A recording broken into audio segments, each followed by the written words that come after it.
I'm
Hello, hello.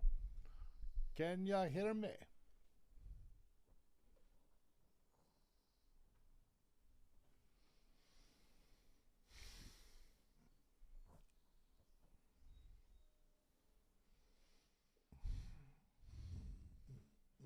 Hello, hello.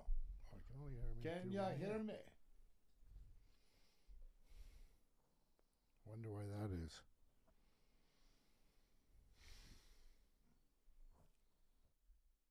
Check 1, 2. Check. Oh, can you hear me? Like to.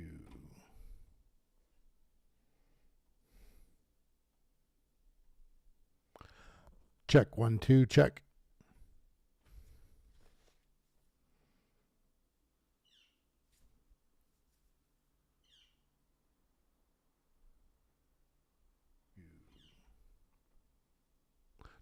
Check 1, 2. Check.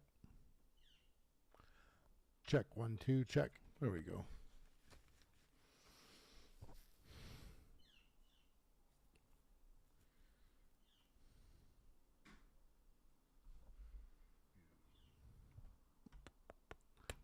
Check 1, 2. Check. Check 1, 2. Check. There we go.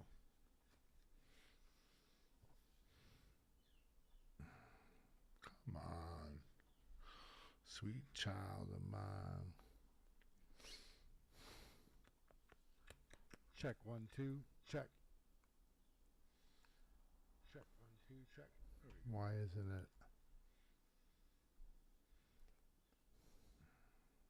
Come on. Sweet child of mine. Check 1, 2. Check. Check 1, 2. Check. Why isn't it?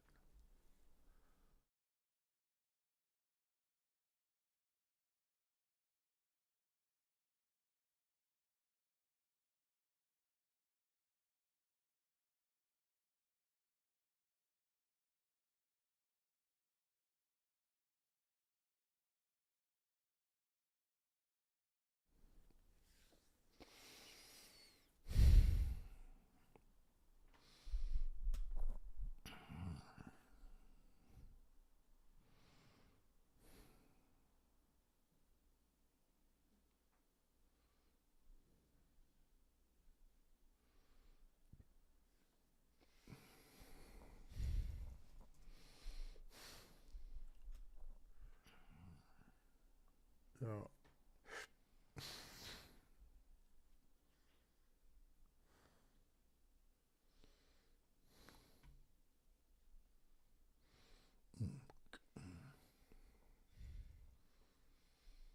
hold on to this.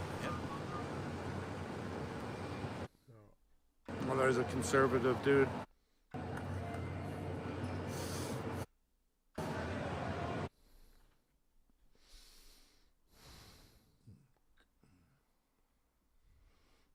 You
Oh, I see what's going on here.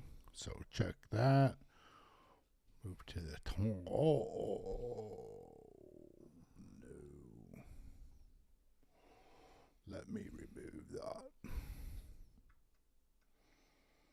And let me remove that. And let me add this. You guys can see my ugly mug, whoever's in. Oh. Just let me turn my camera on.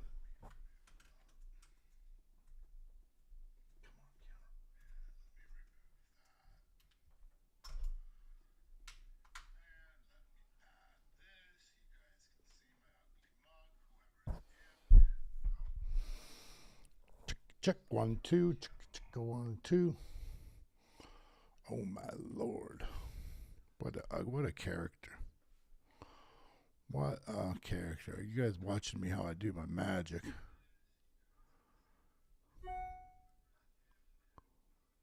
Marcus Tracy. No, it's Thursday.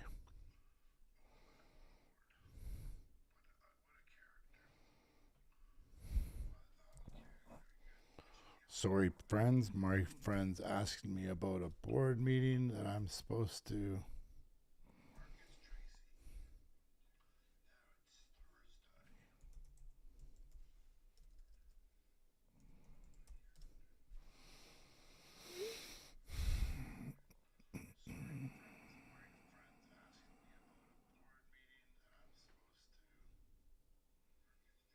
Wow, I haven't set all this stuff up. Maybe I just set this stuff up. You guys can. Or. Who's in here? One person. Everyone's like, this guy doesn't have his shit together.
And in 10, 9, 8, 7, 6, 5, 4, 3, there we go, 2, 1, action Jackson.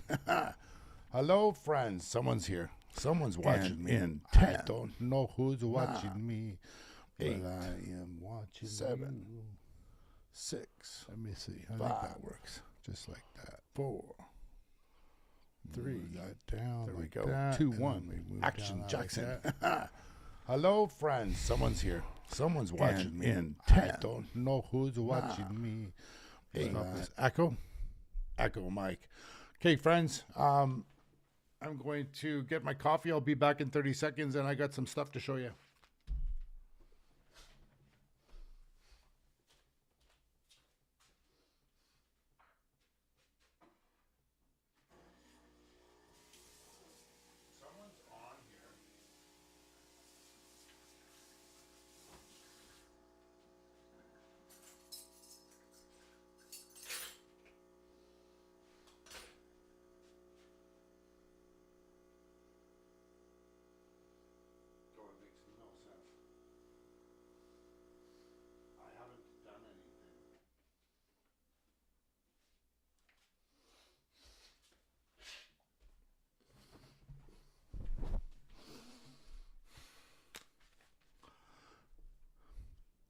Hello.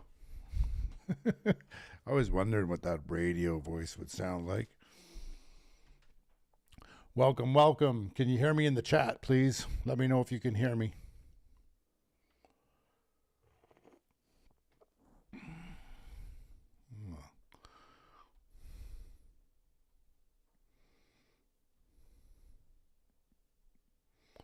I want to make myself a little bit smaller.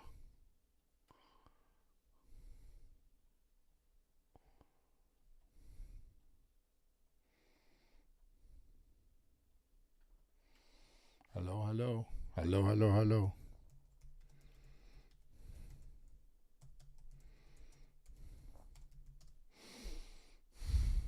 What if it will show?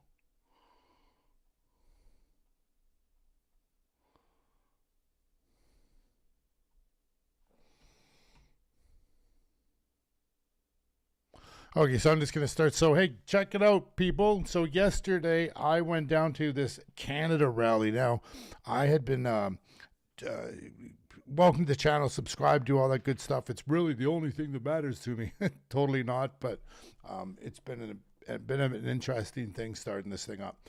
I adopted a child anyways. He was born in the U.S. and I've been basically I'd have to go down to the States to get his passport. I got to go down to the immigration office, the U.S. Embassy, I guess it's the embassy, downtown Vancouver. And a friend phoned me yesterday from True North Media, said, hey, there's a rally today. So I'm like, I'm going to go down there. So I actually did my first kind of like live stream outside in the community yesterday, and it was quite interesting. I don't know what I was doing, but I figured it out. It's a lot easier than figuring this out in front of my computer screens at my house. But check this out. This was me yesterday downtown at 3 o'clock.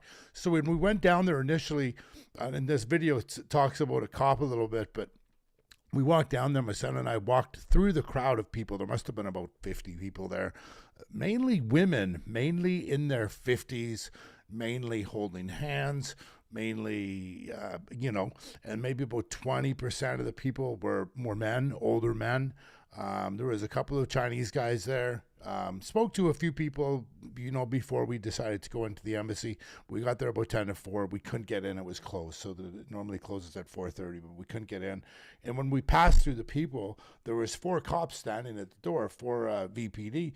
And he wasn't going to let me through. And he goes, can I help you? And I said, well, I'm trying to get into the immigration, the embassy. And he goes, why? And I'm like, well, it's really none of your business, bro. It's a U.S. place, not a VPD place. So he let me through, and then later he saw me as a threat the whole time. Later on, and you'll see it here what happened. So check this out. So can you let me know if you can hear me? On here.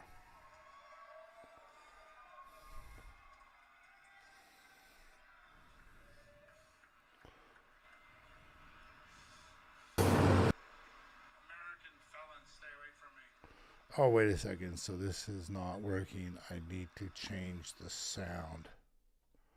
Do this. So my hugest question is, why are people fighting? We've been friends for forever. We've been friends forever. And people just want to fight about stupid shit. Sorry, bro, I didn't get in your way. And what people don't realize is So right here, this gentleman, he was wearing a MAGA hat. He had a Trump thing. His MAGA hat actually is 2020.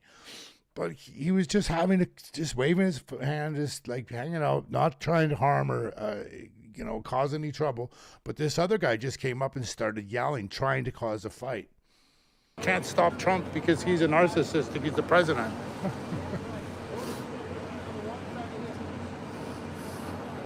I don't think these people realize, I don't think they realize that the U.S., if they wanted to, they could take us. Like in one swoop. Now, I'm not talking about army-wise. I'm talking about buying the Hudson's Bay Company, buying all the Tim Hortons, buying all these companies, and then just slowly taking over everything. They don't have to do it with war anymore. So these people are all like elbows up. I'm like elbows up. Like this is such an 80s concept. We don't fight like that anymore. Well, except for the other group. Well, there's a conservative dude.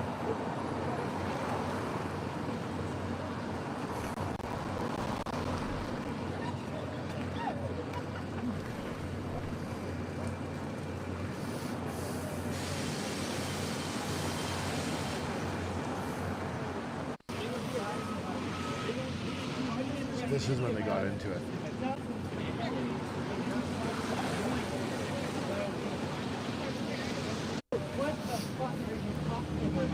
So now the Canadian guy starts swearing at the dude was like calm the whole time. He starts swearing at the American guy, but he's not American. He's Canadian. So this guy right here, he decides he's gonna come over to me.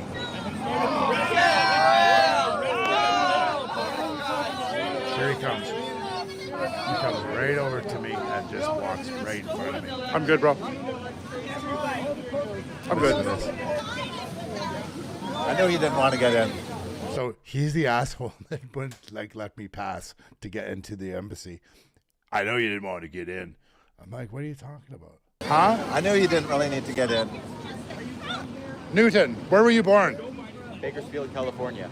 Yeah, that's my son. I adopted him. Hey, boss. That cop, man, I just couldn't stand him, man. I was just and he went off and off and off. Anyways, it was quite an interesting rally. Later on, that's my boy right there. A couple of, we were there for about 2 hours. That's all my back could handle. Yeah. But there was a Palestinian rally right around the corner. They had drums out. Then this native dude came and he had a mask on. He had all leather clothes. It was demented. People really are like this Trump derangement syndrome. Like people are angry, but they've gone to a whole nother level. A whole nother level. So we're sitting here. We're waiting. So, says it's live. The event will begin shortly. So I want to talk briefly about this guy. Where is he? I want to talk about this guy. Okay. So if you're listening to me, listen, check this out. So I was a foster parent, right, for 20 years. So was he. That's Gregor Robertson. And if you haven't heard, Gregor Robertson is running for Vancouver Riverview, or not Riverview, Fraserview, which is where he lives. He lives on 47th or 48th and Fraser, in between Fraser and Maine. So anyways, know that. I've got his address. Anyways, I got a phone call from the ministry one day. Hey, Andrew, we need to meet you at your house. You got to be there at 2:00. It was 10 in the morning or something. What's going on? We've got an emergency meeting. You're going to meet some lady, as a wife of this person, and a bunch of people are going to be there. So, I'm like, oh my, okay. So I go home. I've got an emergency resource that I'm running in Vancouver on the west side. So his wife shows up to the house. He doesn't show up to the house. And this boy comes to the house and he's being moved. They moved him a week before he became mayor. It was an unplanned thing. I knew that he didn't know a month before he was going to win the election to become mayor, but he did. And as a result, he decided he wanted to get rid of this guy. So I absolutely have nothing good to say about this guy. Yeah, he started Happy Planet. Yes, he took his family back to Asia and they made a bunch of vegetables, grew a bunch of vegetables. He learned how to do some stuff. He brought it back to Vancouver, created this company called Happy Planet, made a whole shit ton of money. Super good business guy, but ethical. Sorry, Gregor. You do not, and you will not, and you never will have my vote. And I know this true because I'm in addictions. Everyone knows what I do for a living, right? I work in this field. I'm very passionate about the opiate use disease. It's not a disorder, even though they've termed it or coined it over the last 5 years, a disorder. They're saying addiction is now a disorder. It's a mental health disorder. It's actually not a disease. From 1936 to 2020, it was always a disease. If you had a problem with drinking, the doctors would send you to a 12-step program. Today, they gave you a pill. This is what they do. And this guy was a huge component of I'm going to stop homeless. Every mayor, their platform is, I'm going to stop homelessness. And this guy actually really wanted to. And I honestly think if he really, really tried hard, he definitely could have. But he's a jackbeat. I don't like him. And, I'll never forget, we had people were, it was on the news, like they're snow plowing the streets, sidewalks where bicycles are. Okay, so downtown they have bicycle paths, and he bought these really, really expensive bicycle path snowblowers. Hey, he's here. So let's go over and see what's going on. How come I'm getting no sound? That's just them. So there's no sound in the background. Sorry, my friends. There is no sound in the background. There is no sound in the background. Anyways, yeah, if anybody's got any questions about that whole situation, as being a foster parent and being a drug addict and living on the street and, you know, changing my life, and drinking espressos. There used to be a way for me to see who's on. It was like 5 minutes ago. There was like 6 people on here. People like jump in and jump out and jump in and jump out. Hello, hello. I don't know who the one person is staying. You want to watch something funny? Let's watch something funny. Okay, let's watch something funny. Watch this, everyone. We will cost. How that changes, This with these. This is Mark Carney's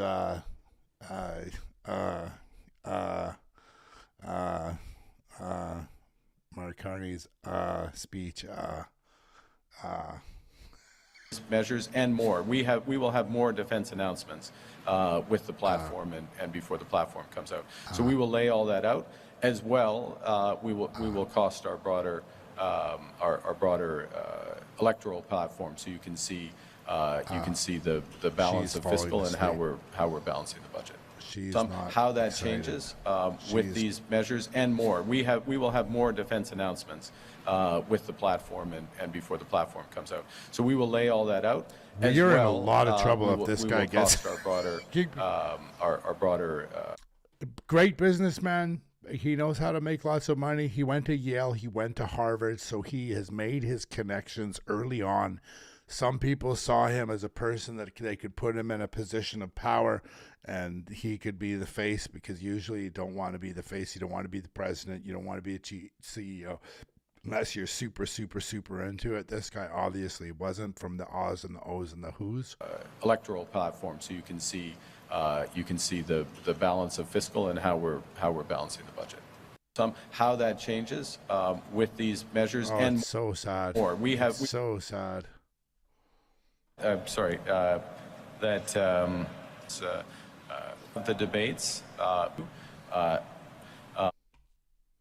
He doesn't know how to answer the response because all the French people are saying, "Why are you not going to the French thing?" I spent more time in Quebec than any other province. But he can't speak French. I have la langue française, dont I'm out in the open. These people that are making fun of him. I said it's kind of mean, but you know, he's kind of done it to himself. Anyways, my friends, we are just waiting here for this to get going. People keep jumping in and jumping out. It is what it is.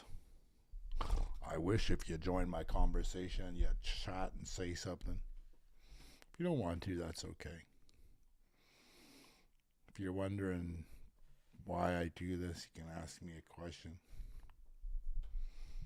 Engage. I wish they'd put stuff up here. I mean, we can go to something else here. Oh, look at this meathead. NDP leader Jag meat on dental care. Makes us strong. Woo! They don't need dental care. They all need health care. Oh my Lord, there's so many unhealthy people in here. I mean, God bless you people, but you got to stop eating at 7 o'clock at night. not healthy. Solidarity! Solidarity!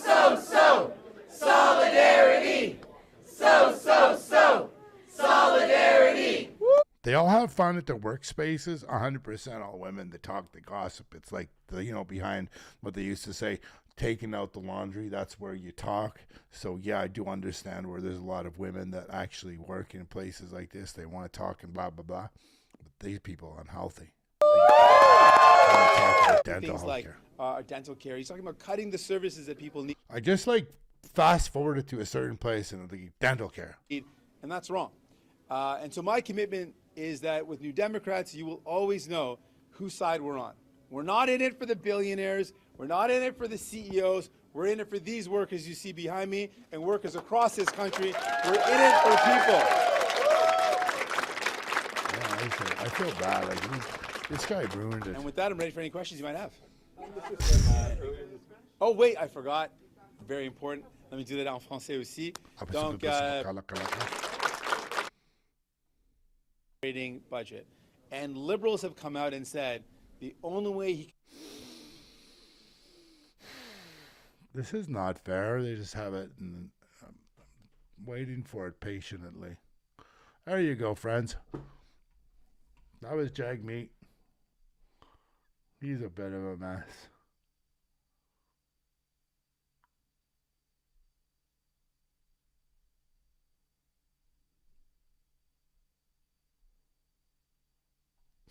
Let's listen to this.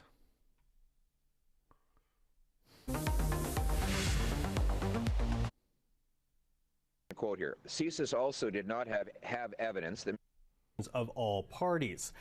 Okay, so they're talking about this foreign interference stuff. Now, in reporting that, the Globe and If Mail he just cites came in, an we're just unnamed waiting source for him who to the come outlet onto the says had stage. national security clearance.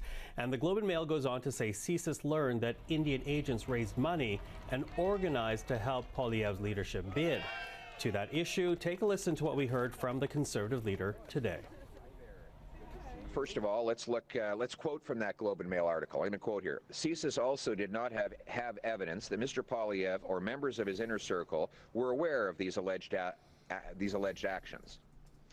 Then I'm going to quote the Hogue Commission, and I quote, the Commission heard testimony about allegations of the government India interference in the Conservative Party leadership race. CSIS witnesses noted that they had no reason to believe the impacted candidates would have been aware of the alleged support. Let's be honest. I won the leadership fair and square. Even my political competitors, like Mr. Patrick Brown, have publicly testified under oath that that was the case. Yeah.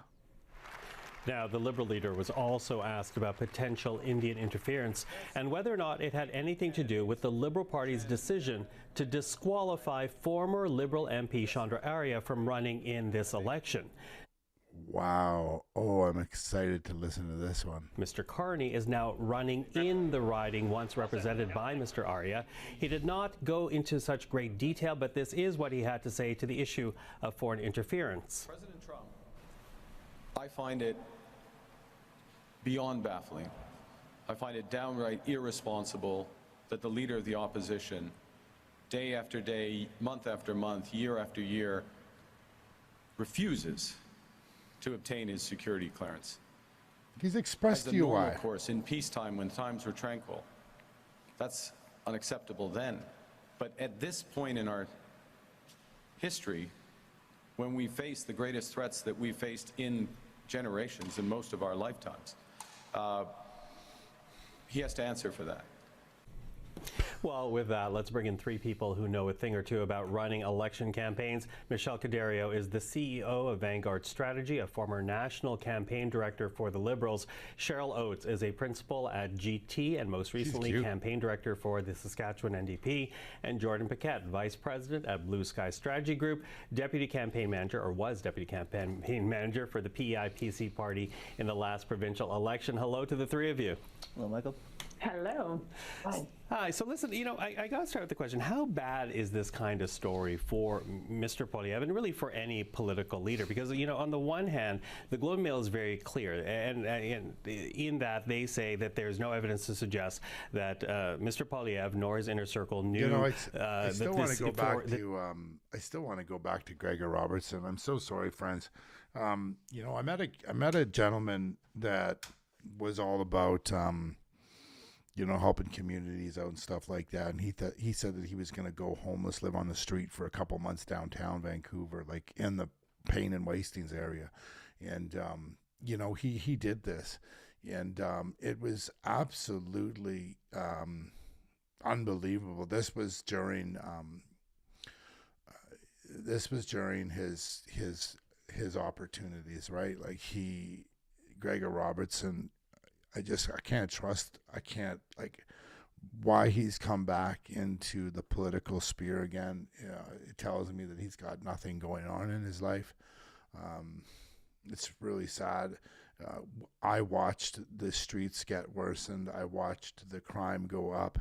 I watched more people come into Canada than ever. They were bugging him because he left his wife, or his wife left him, and then he met up with some younger, Asian pop star, and he was all about China. And man, he was like, he's had, sold out events with the Communist Party downtown at the Pan Pacific Hotel. I know quite a bit about him, and I met him a few times. I did have to sign a document saying that I wouldn't talk about, the fostering and his foster kid that was caught selling guns and pews. I guess I'm not allowed to say that stuff on YouTube, but he was caught doing some bad stuff, man. He's a kid in foster care. He's an immigrant. He, brought into Gregor's home. Super nice guy, man. Like, my hat's off to any foster parent that brings kids in from their house, from the street. Like, it's amazing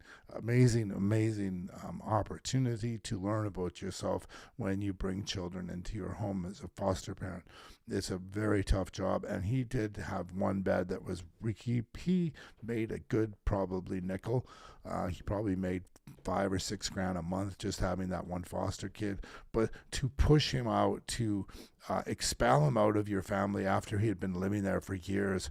This kid, he lived with him for years, like here, it's here, right? So that's the kid here. Vancouver mayor's foster son wanted on pew and charges, right? So he did. He moved in with me. He lived with me for a few months. After living with me, he moved out on his own. I helped him get set up. Like, that was sort of my job, was to help him get set up. And I talked to him a couple of times after that. He reached out to me during some stressful times. I don't really think, Gregor may not have been there for him as much as he could have. I mean, obviously you can see that Gregor has another son that's the same age, and definitely you'd feel a little culture thing because he definitely didn't.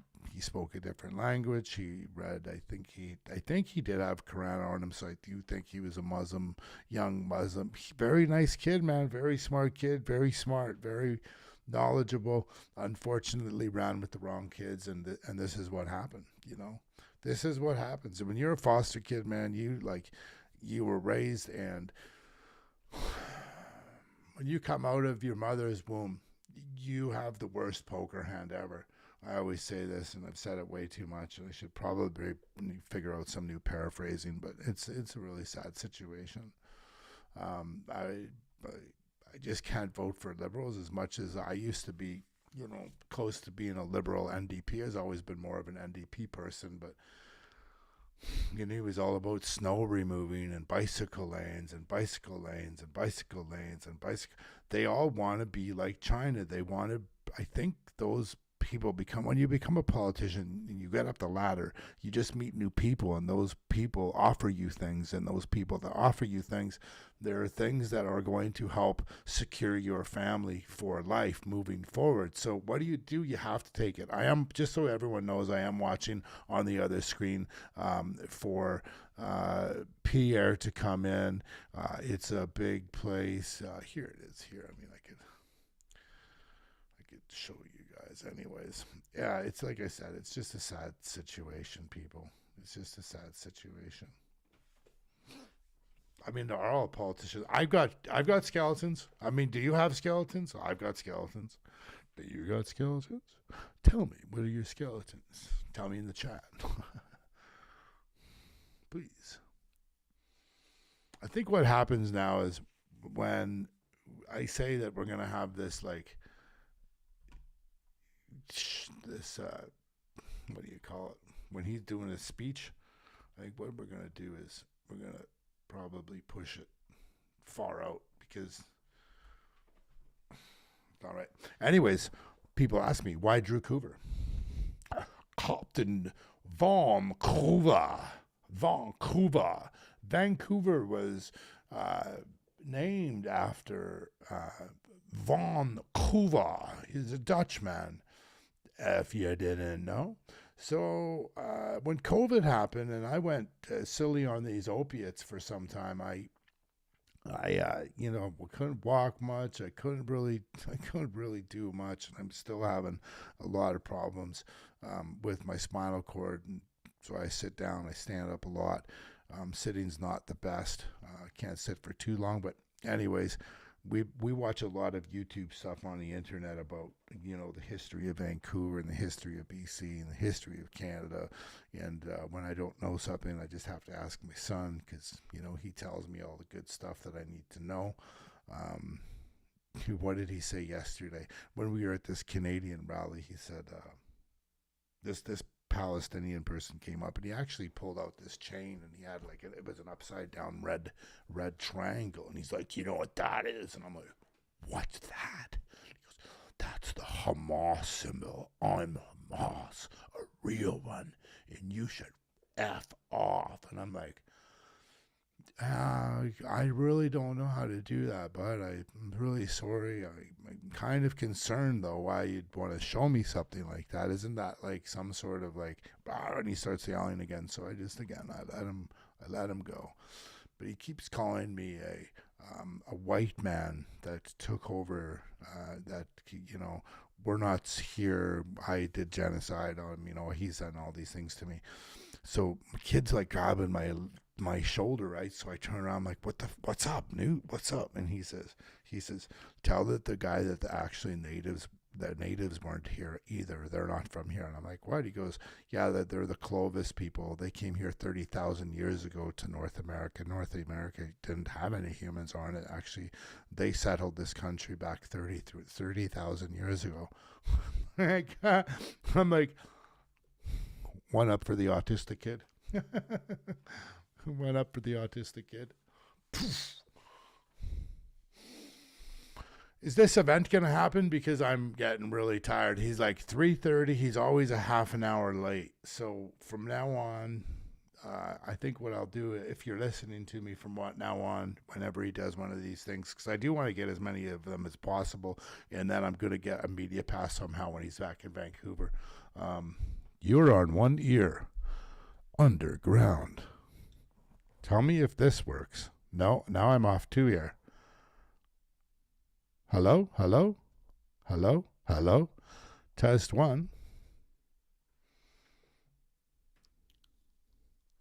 Yeah, no, he's supposed to be on here at 3:30 to speech. I came on at 3 because I wanted to, and I did show some stuff about some things that are happening here in Vancouver. Is that better? Am I on both ears now? Still one. Just give me a second, please.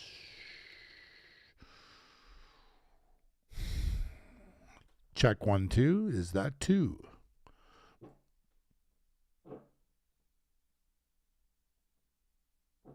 The boy is in there. Where is he? The sound's off, though, or you can't hear anything. Yeah, it's really packed. It's fucking amazing, eh? That's listen, so I used to run a lot of live venues and music and stuff.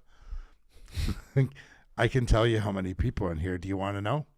Check clear. Thank you, sir, or ma'am, or World WW. Whoop, whoop, whoop, whoop, whoop, whoop.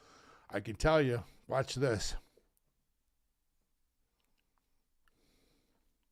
So there's about 50 people from one side of the room to the other. There's about 50 people from one side of the room to the other. And if that goes from here to here, then that means there should be 50 people from this pillar to this pillar and this pillar to this pillar. So 50. So I'm going to tell you how many people are in here. There's probably a big stage in here too. So this is going to take about 1/10 of the area up. But watch this. So if that's 50 long and that's another 50, that's 100. And that's 50. So 50 times 50 is 250. Yeah? No, 50 times 50. 50.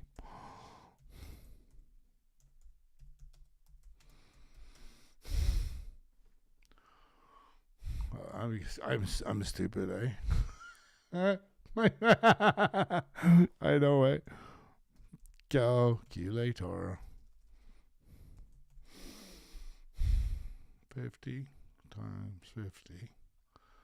2,500. Oh my God. So there's 5,000 people in there. There's got to be 4,000 people in there. This is as big as the Commodore Ballroom. No, there's about 1,500 people in there, I bet you. Maybe 1,200, 1,500. There's not that many. Your boy shows underground. You're just going off. More. I know it's amazing. I had this guy. There's a line that goes out. Wow.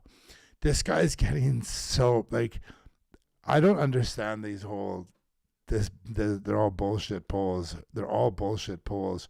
My buddy's a hardcore gangster, and he told me, don't believe in any polls, bro. Just go to the Vegas. Vegas does everything. Vegas does everything. You just go on Vegas polls. Because people put their money down, and they're like, want to win. So they'll actually put money against the person. Did you say that your boy is in there right now?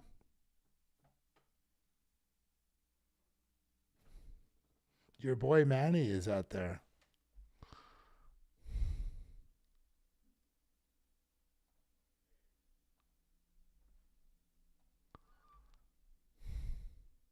Who is this Underground Nation? You got 600 subscribers. Toronto's rap game is straight fire, and we're dropping the rawest beats from the sixes. Who is this guy? Underground Media. So who are you? You're watching too. No, he's doing something else. Who is this guy? So what are you doing, Underground? What are you doing?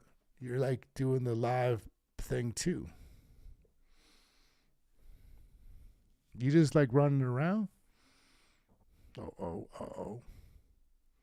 Let me check in here. Sorry, I disappeared for a second. Give me a second. Come on, give me a second.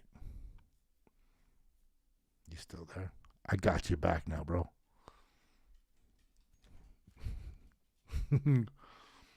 Yes, he is live too. His stream quality is bad too. Is my stream quality bad? They don't have like a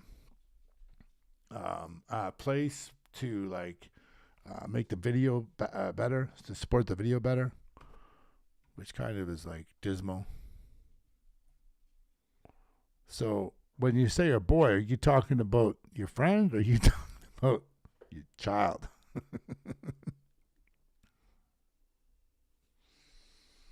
It's still like peacefully quiet. I just like, this quietness is killing me.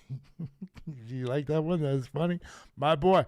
I've been called my boy thousands of times. I played football in the U.S. and I played football all over the place before. So my boy is like, this is a common term in my world. To Manny. I just actually went on to Manny. So, yeah, I don't know who he is. Explore Toronto. We should have a conversation sometime. So he does a lot of music stuff I'm taking.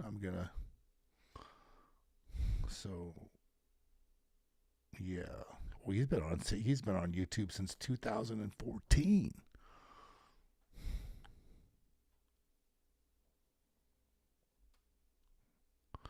So is this him here? He's a French guy. I wonder who he is. This isn't just silly.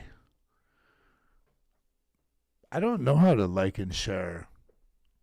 I know how to like. Like, I can like his stuff for sure. 100% I'll like it. Oh, he's doing it live there. There you go. My boy. He's only one is watching.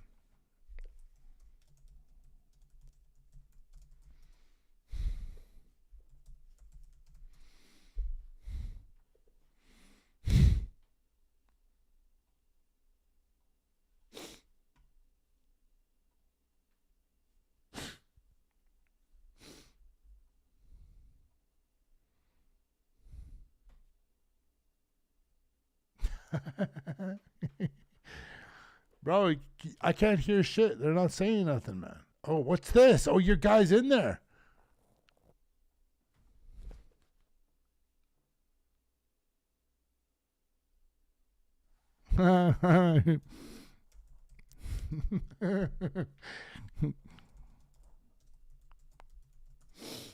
They haven't even turned the mic up. There it goes. And we had a crowd wrapped around this building, out to around this building, out to the QEW. If that doesn't say, ready for Canada first, for a Canada first, I don't know what does. For a change, I don't know what does. So thank you for being here. To send a strong message to Mark Carney and those liberals.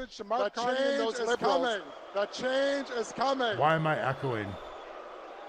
So my name is Dan Muse, and I'm the Canada First Conservative MP for Flamborough-Glanbrook. Soon to be Flamborough-Glanbrook. Brant North. Let me go off script for a minute and just acknowledge some of the candidates. Larry Brock from Brantford Brant. Larry Brock from Brantford Brant. There we go. Ned Currick from Stoney Creek. Tony Baldinelli from Niagara Falls. Connie Cody from Cambridge. Tim Crowder from Oakville West. Fred Davies from Niagara South. And I know Dean Allison is here somewhere too. And Hayden Lawrence from Hamilton Center. And our good friend Eric Alexander from Hamilton West Ancaster Dundas. And Baz Schlumers from St. Catharines. And Emily Brown from Burlington. And I think I have everyone now. Look at a couple housekeeping items before we get rolling. People ask how can you help in the next 33 days to make sure we bring this change to Canada. And there's a few ways to do that. Volunteer is the most important thing. We need people knocking on doors. So if you go to conservative.ca, you can sign up. It'll get sent to all of us at our local campaigns. There's also a list of all the candidates there, and you can connect to our social media. If you don't have a sign on your lawn, let's get a sign up on your lawn. Chip in a few bucks, that helps too. There we go. God bless. Those are 3 ways you can help. This is all in just the next so 30 much days. work. Critically important. The last thing you can do is let's share all of Pierre's, all of the Conservative Party of Canada social media. Share, like, make positive comments. So if you have your phone with you tonight, hit share on Pierre when the live feed for Facebook starts for this rally tonight, so we can amplify this message across the region, across Ontario, and across the country. And it'll be on other social media platforms as well. So with that, we're going to give a few minutes before the next person comes up to introduce our guests of honor. Thank you. Let's bring it home.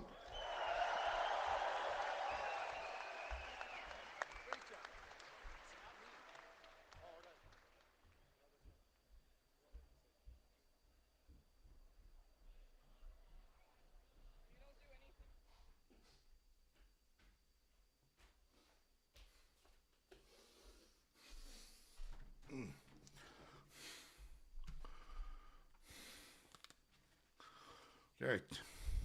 Check that out. Why did it go dead? I'm quiet again.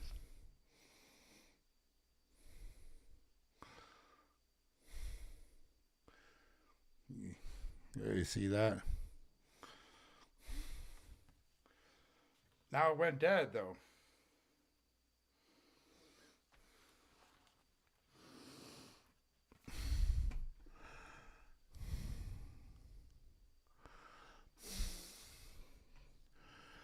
Really, it upsets me. It upsets me when I don't have any music playing.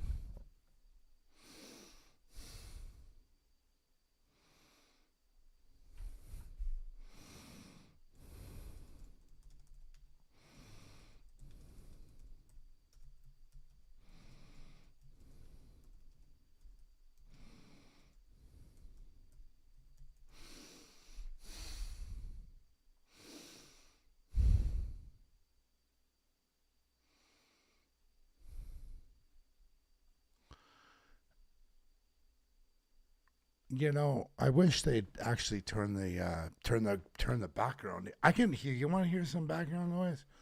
Watch this. Let me check out if I can do this.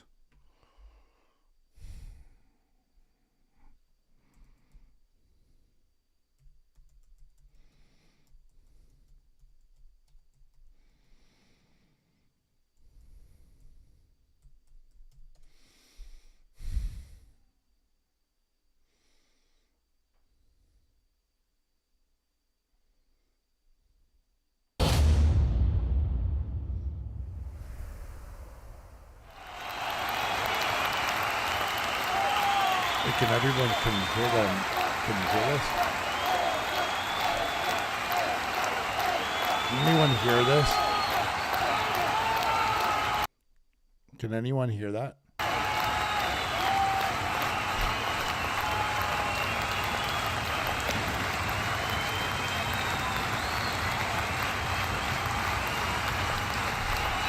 People outside, like his door is like out of the building.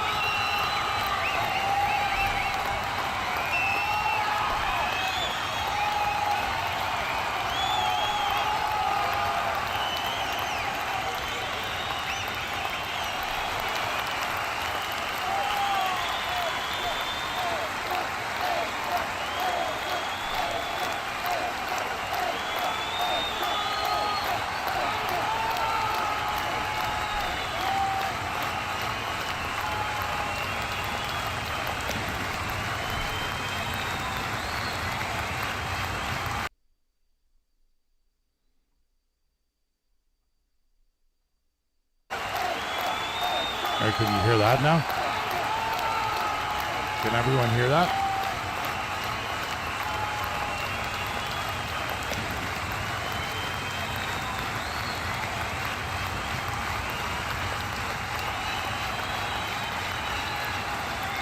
Hey, can everyone hear this?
Everyone's fucking tired of the homeless, drug addicted people and all the criminals walking the streets, hurting people.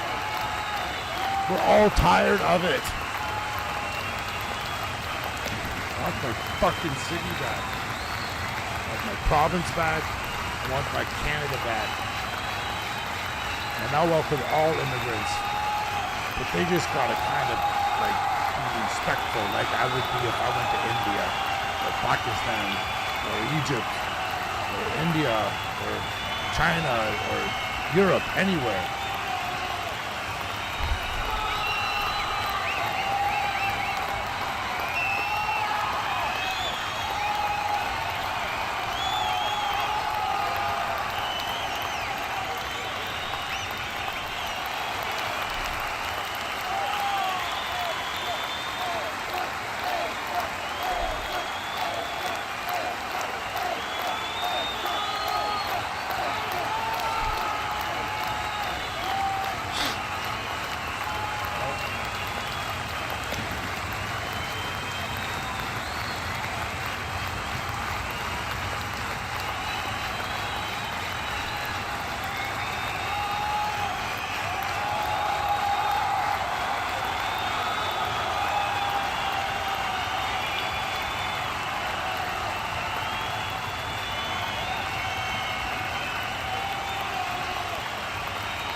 Chicken. Let's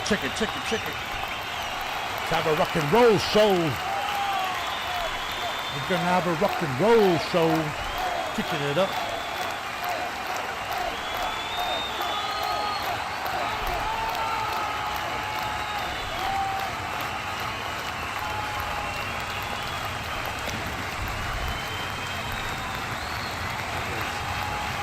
They just gotta kind of respectful, like I would be if I went to India, Pakistan, Egypt, India, China, Europe, anywhere.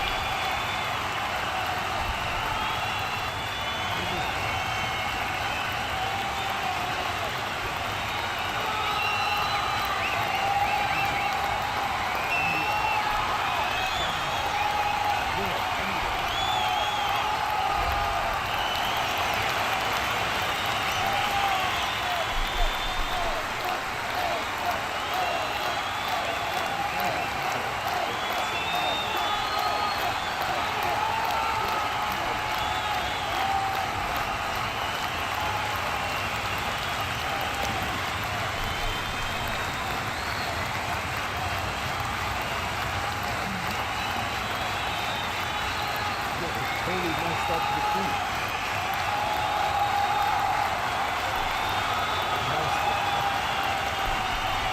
They messed this up. Look at this thing I got from Dear Gallagher to me. Swag. Like, way up.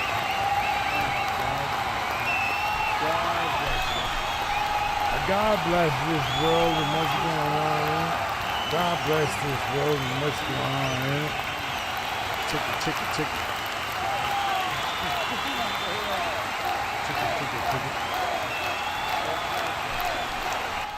God bless this world and what's going on.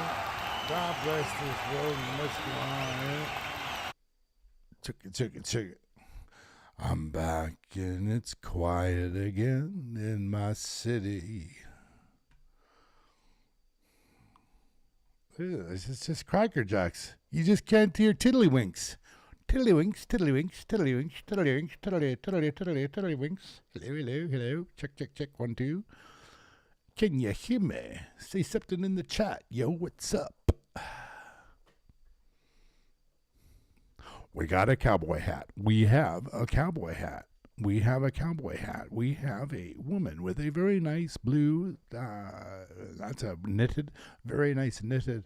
Mainly people are looking like they're Canadian, and we've got a policeman here. He's got a policeman. I think it's police. Young people, old people, middle-aged people, young people, old people, 40-year-olds, 30-year-olds, 40, 30, they're a group. He's the same age. He's the same age. Older. They're all just like, you know what's so nice? It's like the Liberal Party. It's like there's so many people that are all old. Older. Not old. They're just older.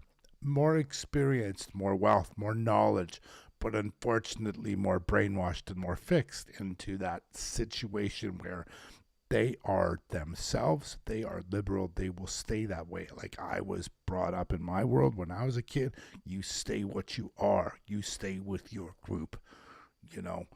But that's really not the Canadian way. Like I really do believe on so many levels that they like see everyone's getting quiet, and that's why he's coming up on the stage saying, come on people, something's happening here. So that's what happens with the older people. They are, you know, here we go, something's going on here we go. Oh, he's got to turn this shit up.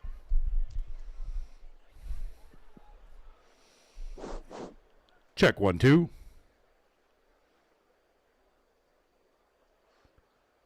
He doesn't know how to say it or what to say.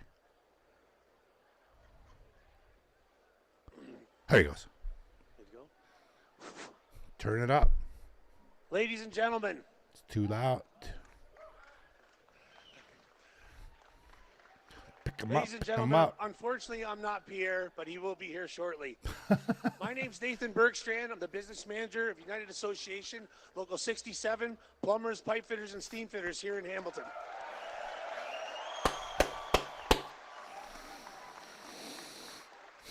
I appreciate that. I'm going to get right into my speech here. I'll try to get through this and get Pierre on the stage. As trade unionists in the past, when the table wasn't set to our liking, we've closed our eyes and sat elsewhere. We cannot afford to do that anymore. We must be at the table with both eyes open.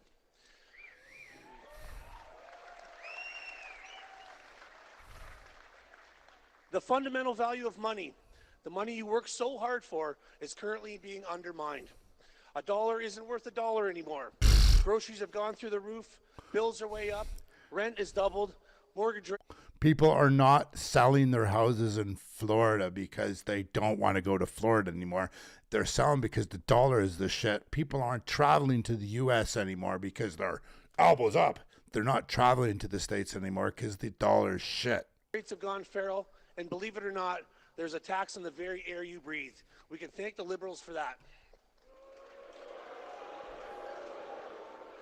As union members, we care for those around us and those that came before us. We take care of any extra medical needs through our benefits. We take care of ourselves during retirement through our pension, and fund social committees for our members to have an affordable social outlet. We supplement ourselves during times of unemployment with our sub-plans, during times of need with our benevolent fund, and at times of distress with programs such as De Novo. We don't need handouts. We need work, safe streets, a strong dollar, affordable homes, and the freedom to responsibly own and use our legal firearms.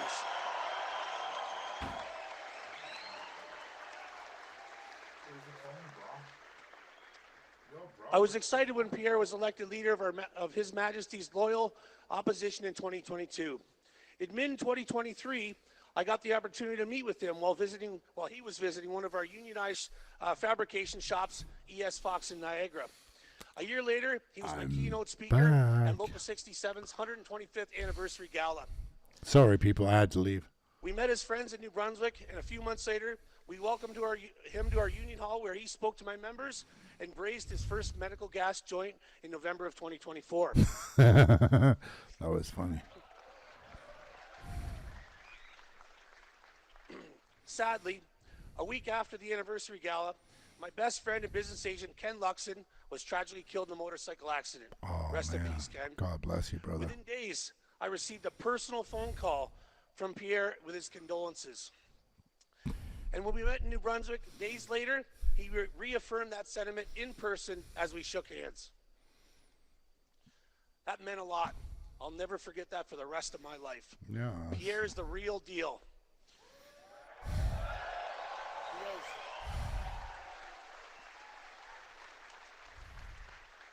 He was one of the first voices in Parliament to foresee the inflation crisis long before anybody else. We all know that. Pointing out the sharp increase in costs represent an inflation tax, a sneaky way for governments to raise money by raising prices on the people. He has been one of the loudest and strongest voices in the past several years, fighting out-of-control deficit spending and tax increases.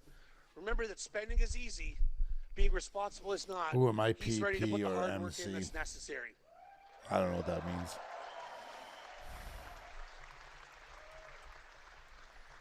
And today we face an unprecedented threat to our jobs from the South. Justin Trudeau and the Liberals have weakened Canada, and now his hand-picked replacement is a corporate sellout of the worst kind.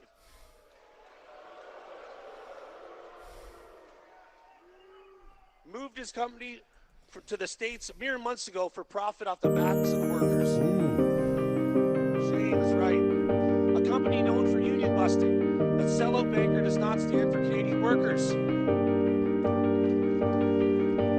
And now he's talking about increasing taxes on the steel industry here in Hamilton, threatening thousands of jobs, if not hundreds of thousands of jobs.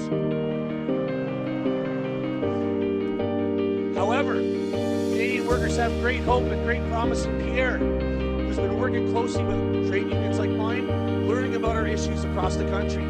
Pierre has earned my confidence and his hard work and pro-worker agenda. It's time the Canadian workers were put first for a change.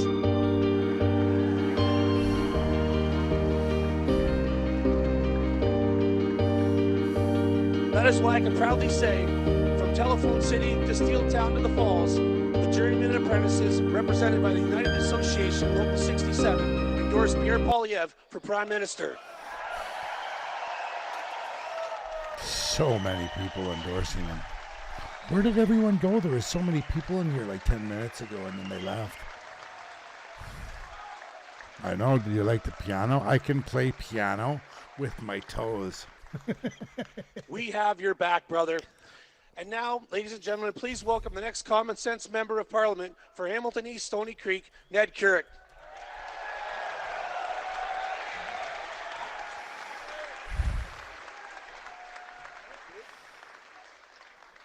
Hello, everybody. Oh, this guy wants to be a man. My name is Ned Couric. I am your common sense conservative candidate for right here in Hamilton East Stoney Creek. And who's ready to make Canada blue? First, I would like to thank Sabrina from Faro International for hosting us today. Yeah, I just know and tough I would like guys, to and I thank know all the staff that made this I know possible. non-tough guys. Thank you, thank you, thank you, thank you, thank you, thank you. He's not really a tough guy. Businessman, big tall dude. So, I have a very, very important question for you. Notes. After this lost liberal decade, with cost and crime up and our economy down and under America's It's just thumb, fucking, do you they've think that ruined we us. need to give liberals a fourth term? A fourth time. Why are we even trying to I talk? couldn't hear you. Give them anything more. Just they should Again! say they should be saying, Is it instead time of to saying put Canada should we first give for a them a change fourth with a new term, they conservative should be government saying that will axe taxes, build homes, unleash resources, stop crime, and bring home jobs to stand up why to Trump ever from a vote for position them of again? strength? Oh, I hate to say that, man. But Absolutely. Common They've sense ruined Canadians democracy, like liberals, you and the know lefties we down, and need the Democrats down in the change. States. So many of my friends down And in the the U.S., person man. to make that change happen is our next Canadian Prime Minister, Pierre Poilievre.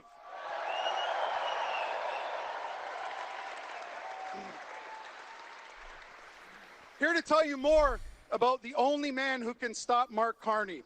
I have a pleasure. There's many men of that can stop introducing Mark Carney. Anna Poilievre. Yes, yes.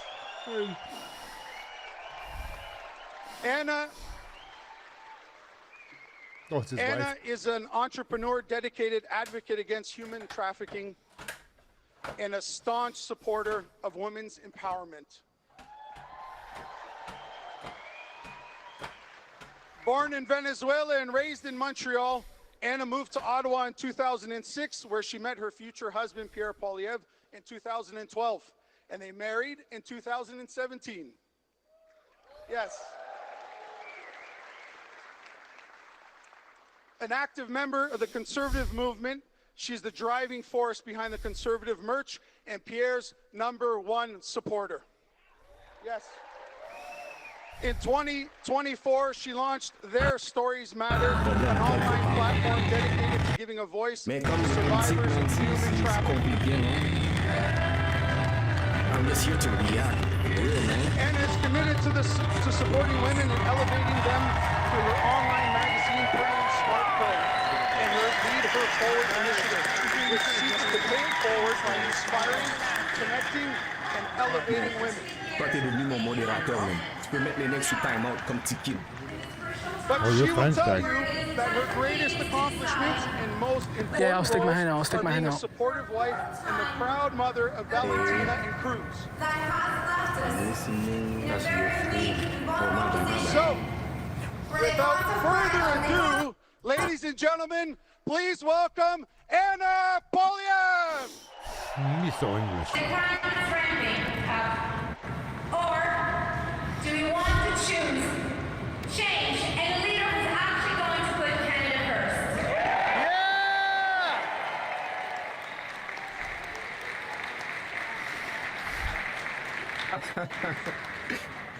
This journey for my husband and I began about 3 years ago when my husband announced he was going to run for Oh shit, I leader. muted the wrong thing. Ever since So I basically said I kind of find it funny how Trump kind of helps. You know, he's dissing Zelensky for the same thing he should be dissing Give it up for Netanyahu. Anna. But nah, he has to go help him pick a seat, you know what I'm saying? So I find it funny that, you know what I'm saying, if you can fund one war, you fund all the wars. And if you're not funding all of them, or there shouldn't be put any pick and choose, and they got to put Americans first. Just like Canada has to put Canada first. leadership is not born from the boardroom of the elite. Thank you. Thank you. What a pleasure to be here. Thank you, Hamilton. So here we are in this crucial time where it is a time for Canadians to decide whether they want to choose for a fourth time a party that has left us in a very weak and vulnerable position, where the cost of housing has doubled, Tripled. where we're having a hard time to afford and put food on the table, No. where the crime is ramping up? Or do we want to choose change and a leader who's actually going to put Canada first? He better. He better.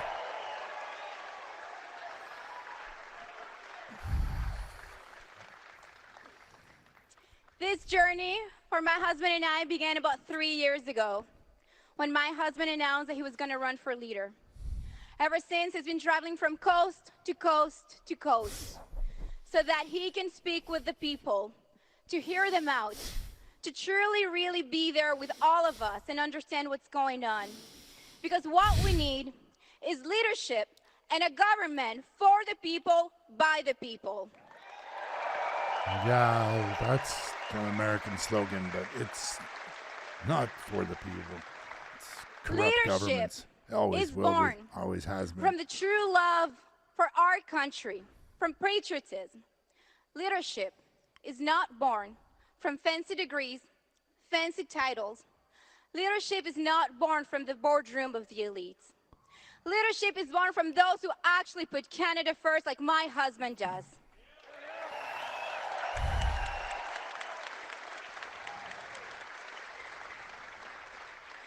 And while this journey began 3 years ago, for my husband, it has been a long life commitment. And that is something that the opposition looks down on. But I say, you should not look down on our democracy. My husband has been here at home most of his adult life, fighting for all of us by our side, putting our country first.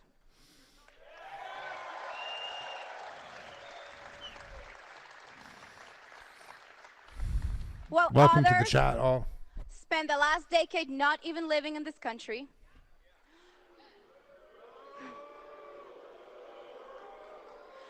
actually promoting investments and investing his own personal money against Canada's interests.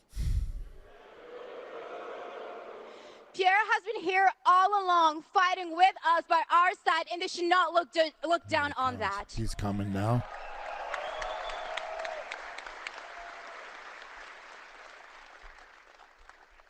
You know, I love all of my husband's policies. Oh, he's like and I 10 agree with minutes all of them. behind, bro. But I truly believe that it is also important to understand the why we do this. Who is really the person behind all of this? Because that truly matters. And who is the family behind all of this? My husband, he was born from a teenage mother, and he was given out for adoption to 2 school teachers. His family worked really hard to make ends meet. Pierre has worked really hard for everything in this life, and nothing was given to him. I was born in Caracas, Venezuela. And my family immigrated here in 1995. We lived in the east end of Montreal. My father, he had to work really hard. First job was collecting fruits and vegetables. Eventually, he had 3 minimum wage jobs so that he can make ends meet. It was really a struggle. By the time that I was 17, I had moved out of my house and I was financially independent.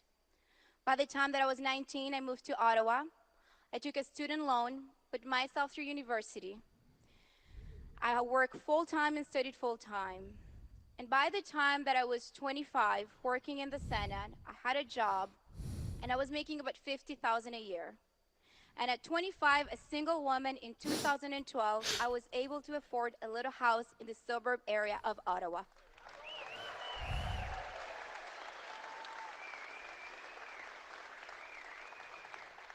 That's the Canadian promise. That if you work hard, you can make it. And that's what my husband is fighting for.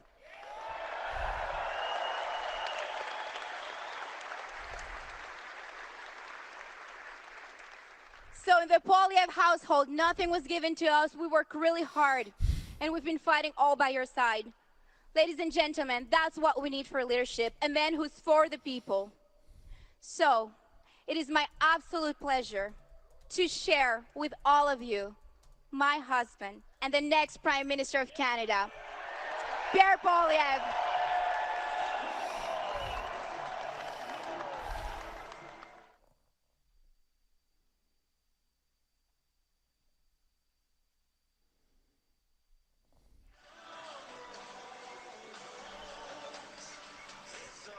Buddy, good to see you.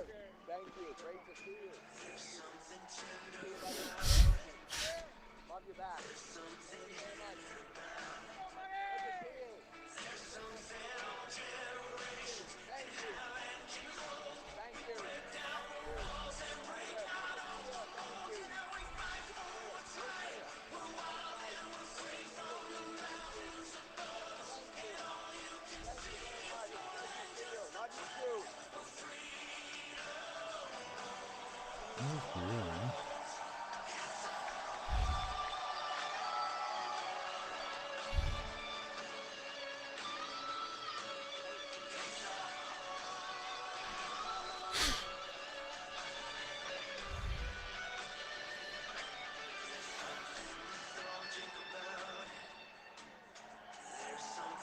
I honestly think they should make a different song.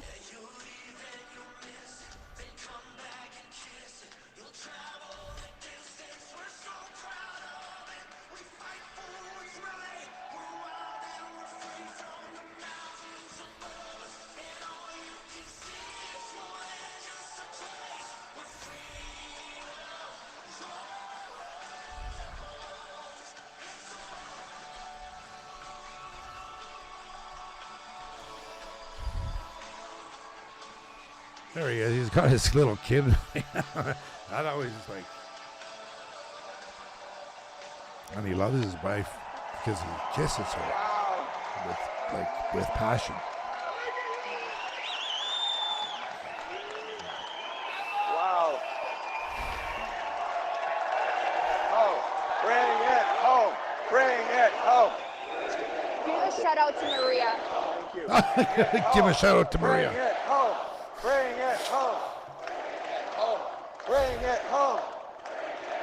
Good to see you. He's mic'd up now. Who's ready to axe the tax? Oh, shut up, bro. Stop. Who's ready to make some steel? Yeah. Who's ready to bring home Welcome. the great Canadian promise? Wow. What an incredible introduction. Let me start by giving a grand thank you to the amazing Nathan Bergstrand. Nathan Bergstrand with the United Association. Business manager. Give him a round of applause. A great union leader. A great union leader who's been fighting for the steam fitters, for the plumbers, for the welders, the people who literally build this country with their hands, and they have a great There's like champion 8 in people in Nathan, here and to I can't wait to wait champion before. those workers with you right across Canada.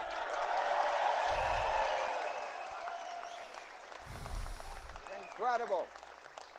Incredible, the thousands of workers who've been trained, represented, grieved for, and who've had their wages improved, their safety protected because of this incredible union that has fought for its people. You know, it's the union history of Hamilton, great unions fighting for the rights of their workers on the floors at Stelco and DeFasco, over 100 years of steel history. We have any steel workers in the house?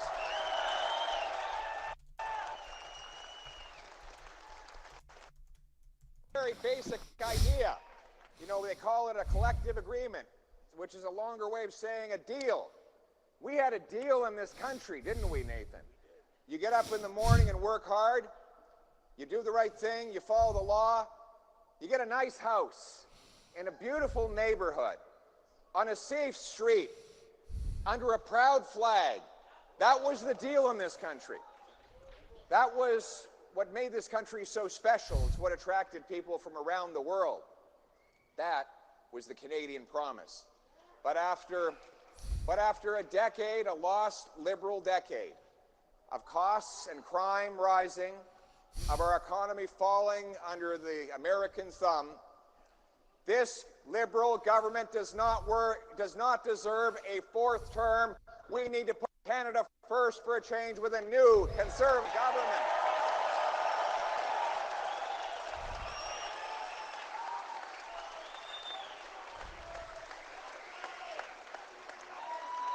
Thank you very much. What a crowd. What an incredible crowd here in the Hammer.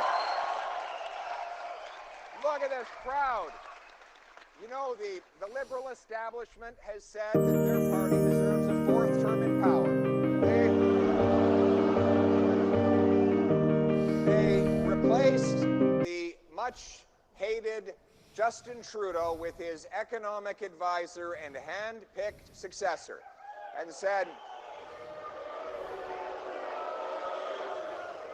you should just forget about the last 10 years where they doubled housing costs, doubled the national debt, doubled the lineups at our food banks, doubled violent crime, and they said, elect them for a fourth time. The liberal establishment has anointed our next leader, who's not even elected, but is also already acting like he runs the world. This guy, and I don't want to run the world. I want to put you back in charge of your life. I'm not running to take power. I'm running to give it back.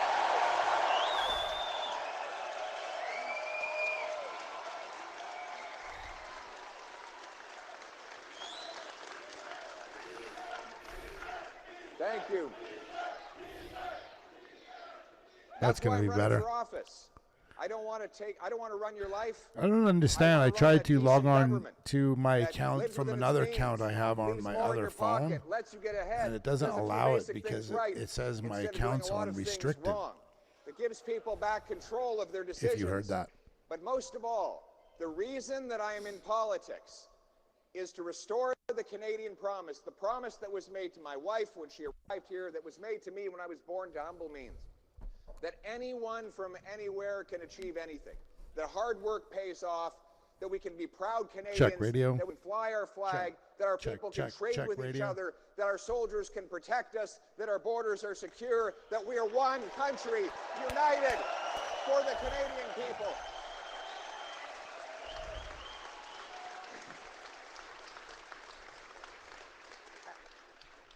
Après 10 ans des libéraux, ils ont brisé notre système d'immigration, ajouté 100 000 fonctionnaires, doublé notre dette nationale et le coût de logement aussi. C'est la pire inflation depuis 40 ans et ils ont affaibli notre économie face aux Américains.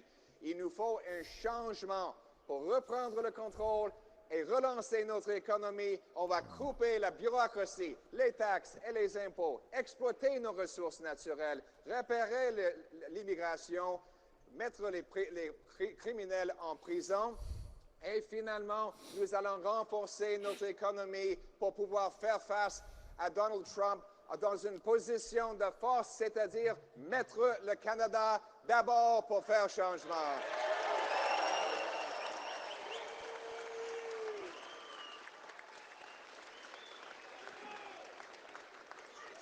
Now, we know that Donald Trump would like to have Mark Carney, a weak liberal, in charge of our country. Because he knows, first of all, that Mark Carney will sell out our country, as he's done so often. He's a guy with, up until recently, had 3 passports, moved his corporate headquarters out of Canada to New York, only days after Trump threatened tariffs, leaving behind Canadian workers. And it was revealed today that Mark Carney actually went to China and took a $250 million loan from a state-backed Chinese bank. And he still has investments in the same company for which that loan was made, which means that the Prime Minister of our country is now beholden to a hostile foreign regime that has executed 4 Canadian citizens, taken 2 others hostage, done incursions into our Arctic waters, and has interfered in our democracy. It is time for Mark Carney to stop covering up his foreign conflicts of interest, come clean about what you own, and stop selling out our country to foreign interests.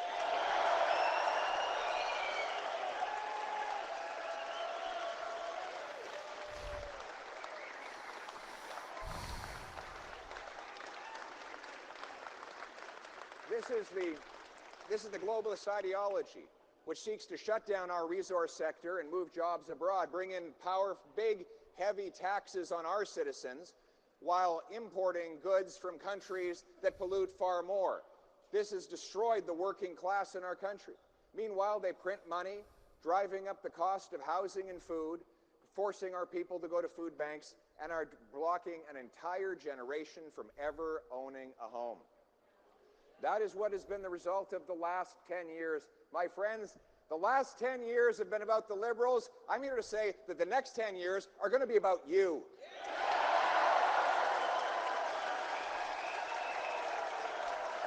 Absolutely.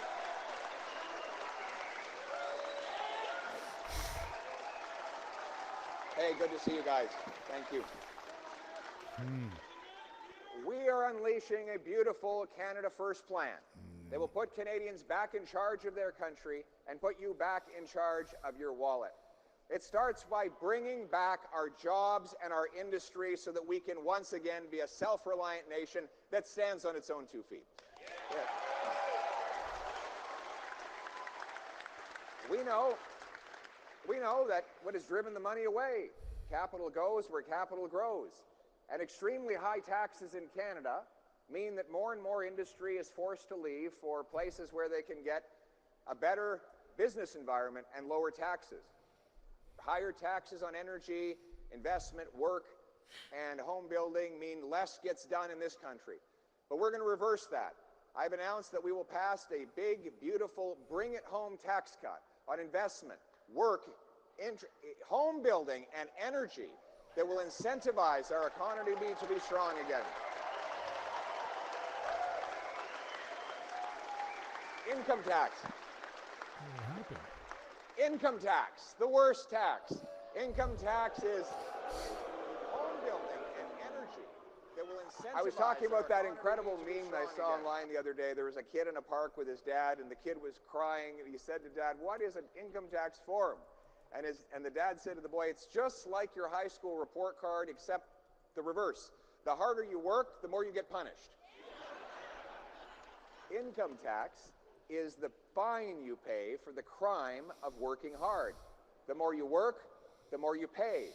And that's why people say they put in an extra hour, earn that extra bonus, get that extra shift, and they look at their pay stub at the end of the month, and it's one tax after another. It's not worth it to work more.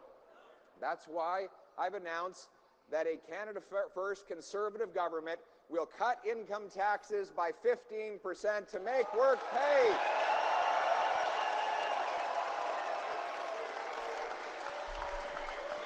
Thank you.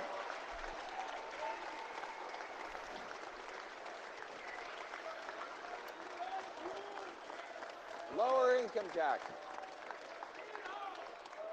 Anybody over there want an income tax cut?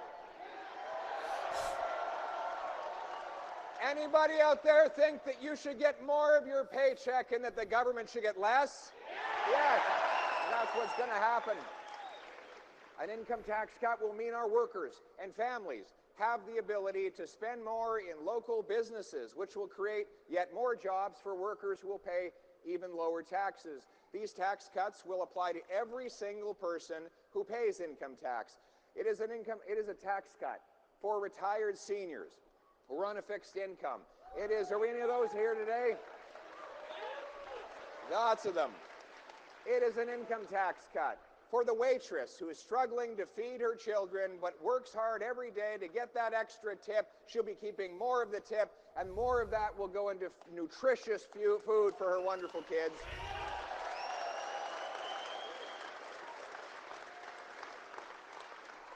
It's an income tax cut for the steel worker at Stelco, DeFasco.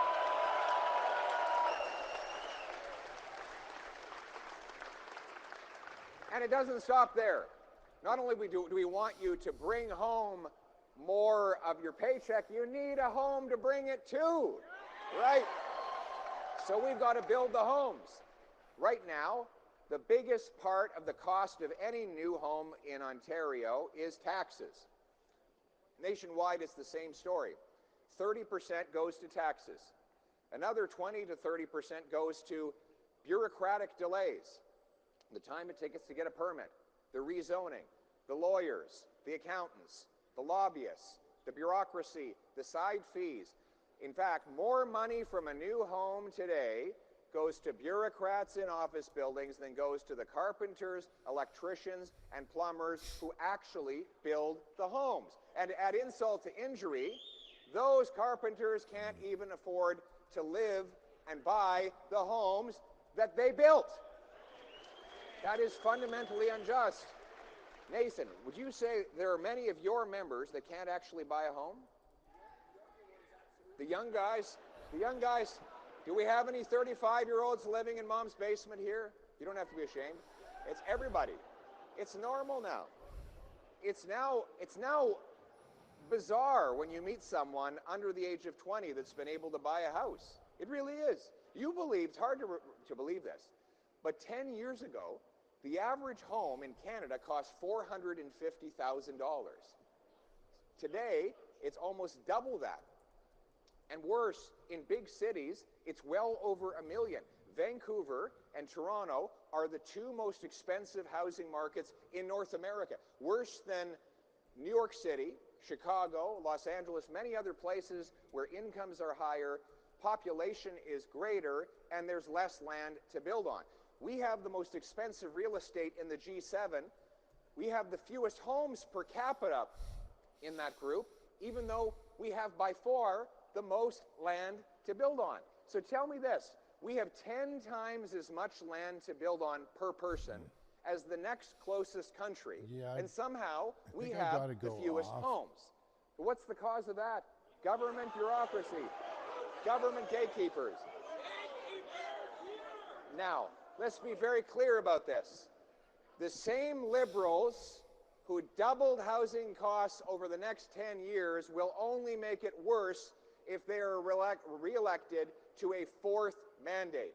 What we need is a Canada First government who will bring real change. And this is my plan. First of all, we will take the GST, the federal sales tax, off all new homes of under $1.3 million.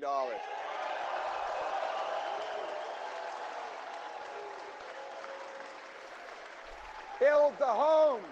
Build the homes. Build the homes. Build the homes. Build the anything. Build the anything. Build the anything for my kids. But we're not done there.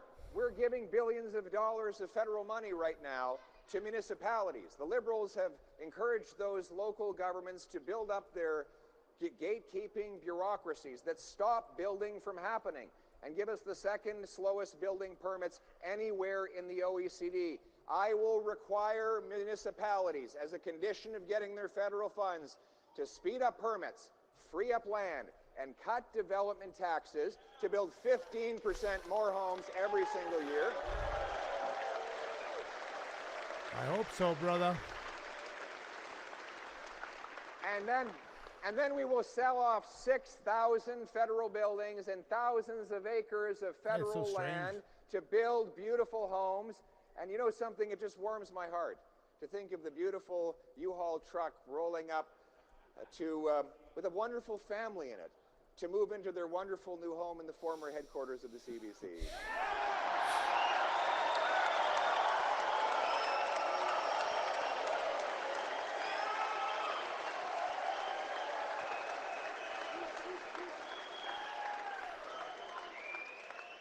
So we're going to get rid of the taxes on new homes.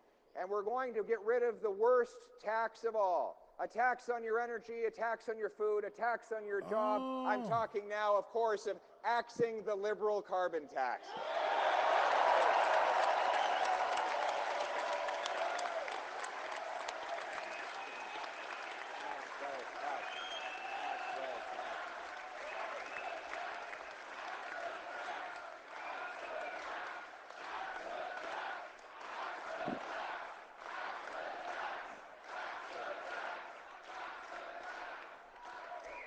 So, first of all, the father of the carbon tax, of course, is Mark Carney. Mark Carney. Oh, shit, eh?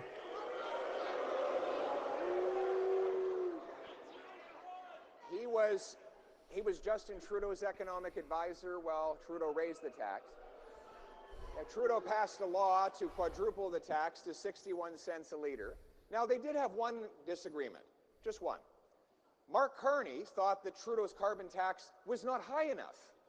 He said the tax should go even higher, and that in order to make it less unpopular, it should be turned into a shadow carbon tax. That is to say, carefully hidden so that nobody can tell when they're paying it. You see, if you just embed it, it's a very sneaky move.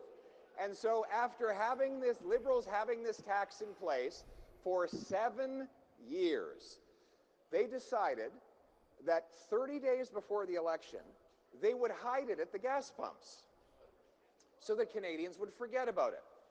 And of course, the Liberal media tells us we're not allowed to talk about the carbon tax anymore because they want people to be tricked into voting Liberal again, after which Mr. Carney, along with his radical Liberal MPs, will raise the tax higher than ever. Now, if you doubt that for a second, keep in mind that numerous Liberal cabinet ministers have literally said the planet will burn if you don't have a carbon tax. So you want us to believe that they've suddenly changed their mind 30 days before election? Give me a break. If you believe that, I've got swampland to sell you in Florida. Expecting a Liberal To stop raising your taxes is like expecting a vampire to become a vegetarian. And then there's the industrial carbon tax. Now this part, I have to give Mr. Carney credit. He's been honest. He wants an industrial carbon tax. And he was asked, who would pay it? And he said, well, don't worry. Canadians don't have to pay it because it will go on things like steel. And nobody uses steel anymore, he said. Has he been to Hamilton lately? I think he was over, was it in the Sioux? He went to a steel plant. They weren't welcoming him very warmly over there. He could only find Liberal MPs to stand behind them.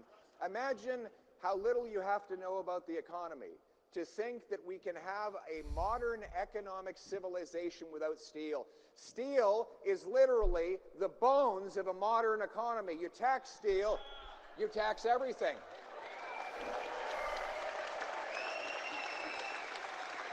And that is one of the reasons. That is one of the reasons why Conservatives, a new Conservative government, will put Canada first by axing the carbon tax for everything, for everybody, for real, for good, for a change.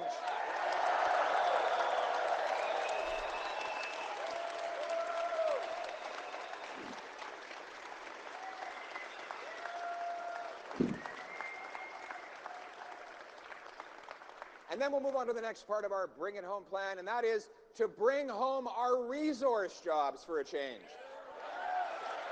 Our minerals, our oil, our gas, our stuff has to come out of the ground. It has to be refined and improved here, and it has to be sold to other markets than the United States so that we get the benefits in this country and we stop subsidizing the Americans and the Chinese and the others.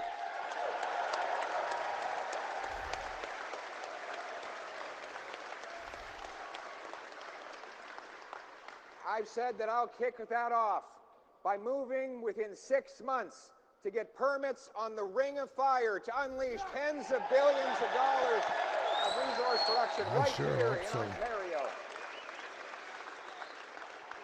Your guys are going to be working there. Your workers are going to be working on that project directly and indirectly. I think we have some LiUNA people here. LiUNA! We're going to have LiUNA workers on those job sites. They build roads. You know what? Stephen Guilbeault, Mark Carney's minister, doesn't want to build any roads. Well, we've got news to him. When I'm Prime Minister, we're going to rapidly grant more permits to build beautiful highways, and those highways will lead to mines, and our workers will be putting paychecks in their pockets.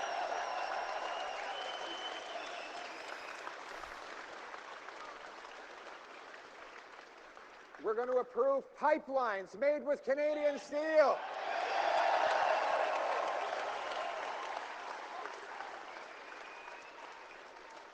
We'll grant rapid permits for liquefied natural gas plants. We've got incredible natural gas. This is proof of why Steph Curry has abnormal powers. Because after the game, when a guy from the crowd asked him to make a basket from outside the court, he accepted and did something no one even thought was possible. Take a look. It takes 20 days from the U.S. Gulf Coast. I didn't just turn it Furthermore, it takes 25% less energy to liquefy a gas in Canada because it's so cold. The cold weather removes a lot of the electricity that you need to cool the gas into a liquid form to get it on the ship. Look. Furthermore, we have clean hydroelectricity in BC, Newfoundland, Quebec that could power that liquefaction. All we need, we ask the people who build these things, what help do you need to make it happen? And they say very simply, get out of the way.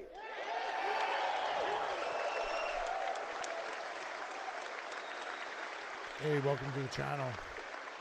Says there's 5 people here. This is pretty crazy awesome, man. He is like really pumping it up. The No New Pipelines law and replace it with a new law that will allow our builders to get permits within no more than 1 year and ideally within 6 months. We will pass something called shovel-ready zones. Here's the idea. We sit down and we look at the places where good industrial activity should go. Pipelines, mine, power stations, data centers, and then we draw a circle around it. We grant permits before we even receive an application.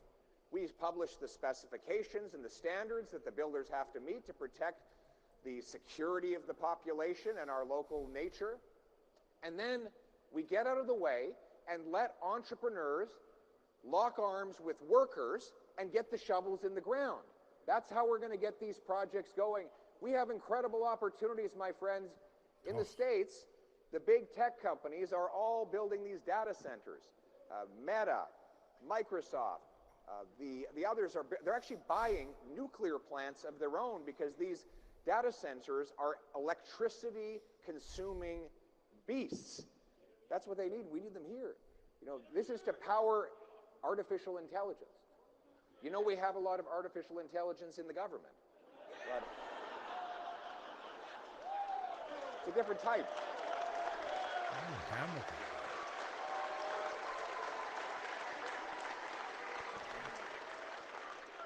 But when you do a ChatGPT inquiry, it takes literally 9 times as much electricity as a Google inquiry, just for scale. We have an electricity surplus. The Americans have an electricity deficit. And that's why we need to bring that production and those data centers here from the United States. But in order to do it, we need fast permits for the LNG power plants, the nuclear power plants. We got to build the nukes. And for the data centers themselves, this will unleash massive $200,000 and $300,000 a year jobs for people who wear boots every day. It's going to boots, not suits. These are going to be incredible jobs, young people across the country. The best jobs of the future are going to be in the trade.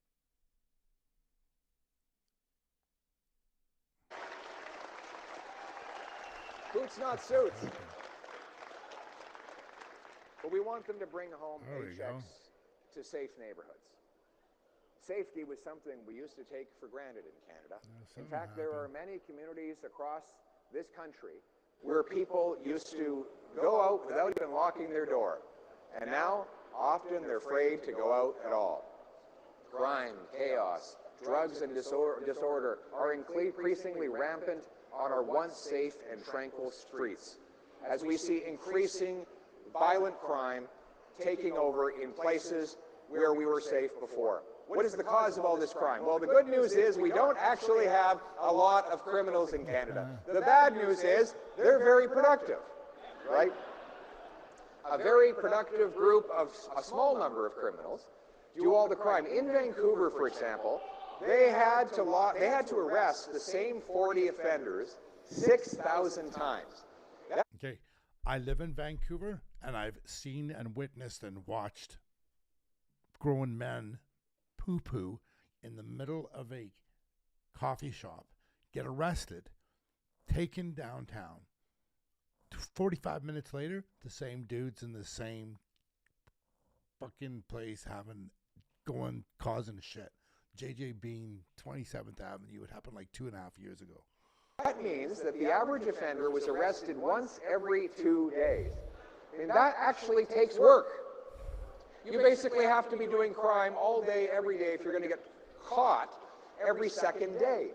But if you took those 40 offenders off the street, you would have 6,000 fewer crimes. So right now, we have Bill C-75, the Liberal Catch and Release Bail Law. That's right. Catch and release bail requires judges, and I quote, to release offenders at the earliest opportunity under the least onerous conditions. That's right in the law. And so the judges do what is written down, and they release the criminals often before the police have even filled out the paperwork on the latest crime.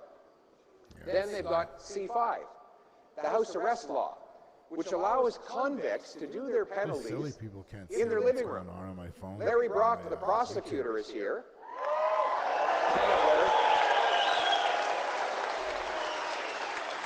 Stand up. Larry, the prosecutor.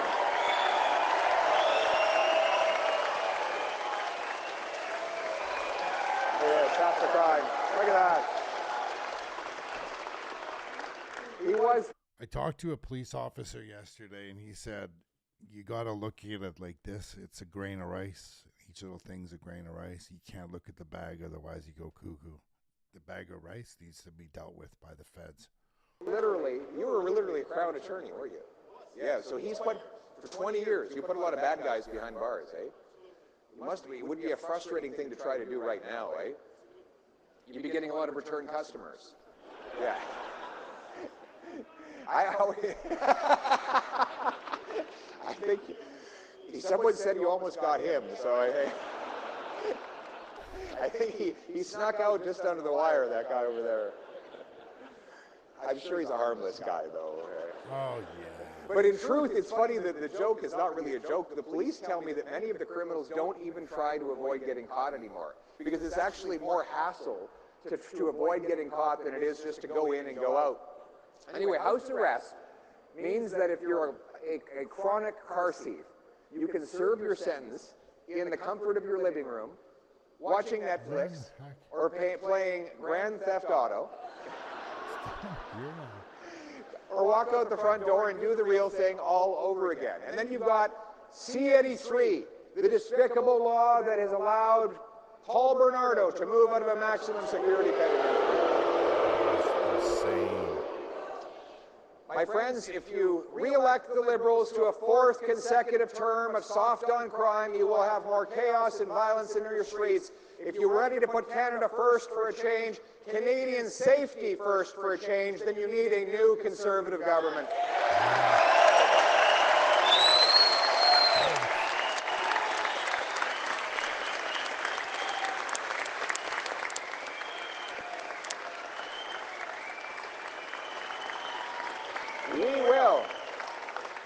Our plan will repeal C-75, the catch and release law, and C-5, and we will bring in a new rule. Repeat offenders will be ineligible for bail, probation, parole, or house arrest. Jail, not bail. Well, the thing is there's a lot of empty prisons everywhere. And then we will repeal C-83, and we will send Paul Bernardo back to a maximum security penitentiary forever.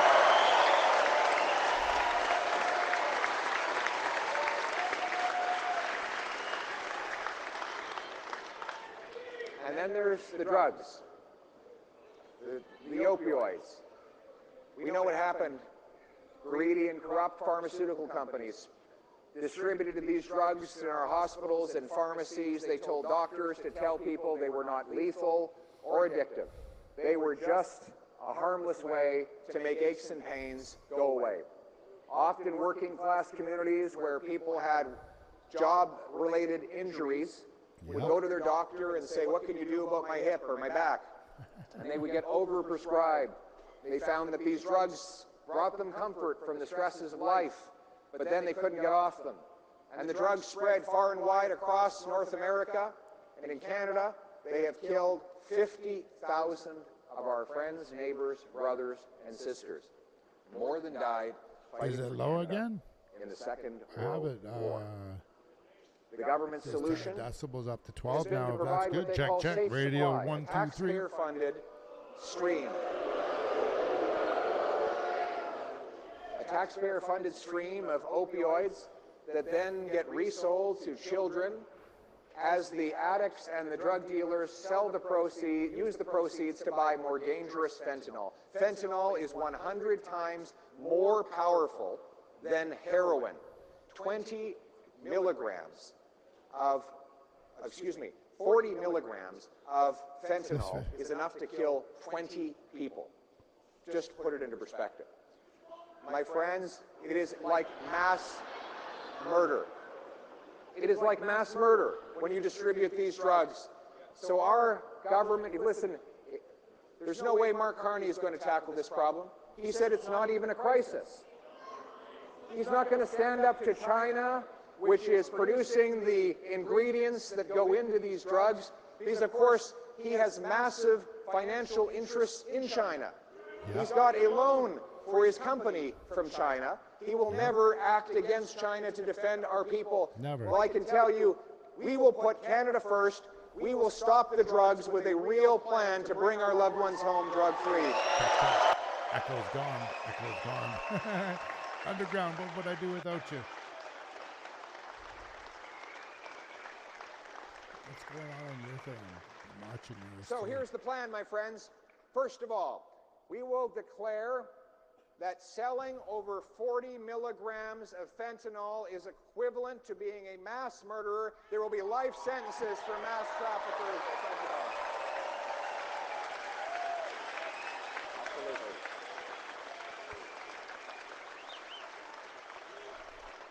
Well, you're not messing up my shit, are you? Not like bouncing Second, we will stop giving out tax-funded opioids, and instead, we will invest the money in treatment and rehabilitation to bring our loved ones home drug-free.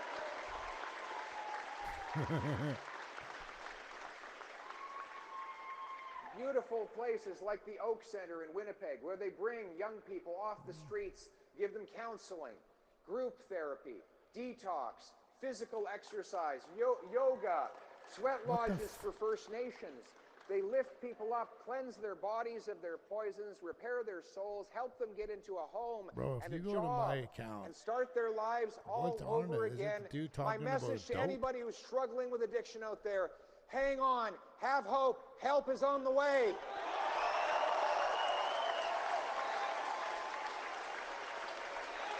Thank you.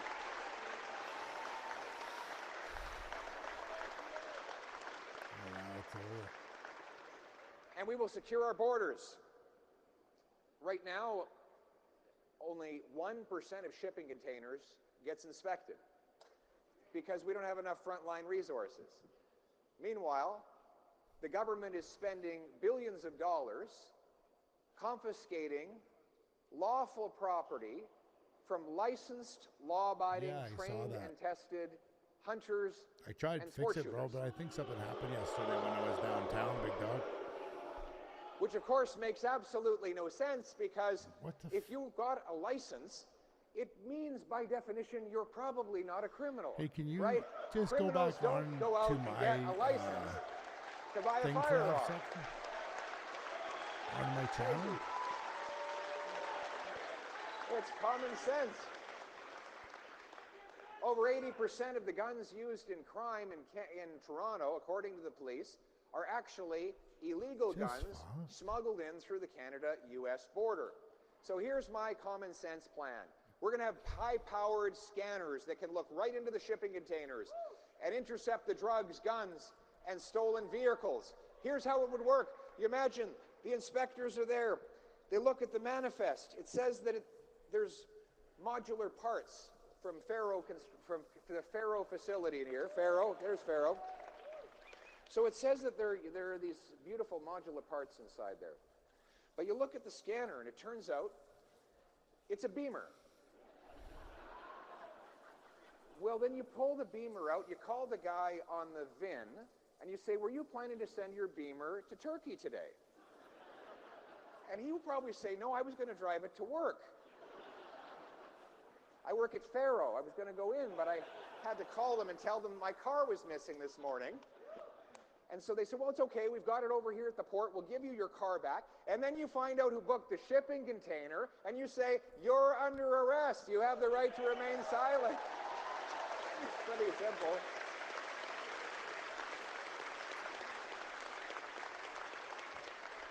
We're going to have watchtowers and 2,000 more CBSA officers who will have the ability to guard our entire border to intercept drugs, guns, stolen cars, illegal migration.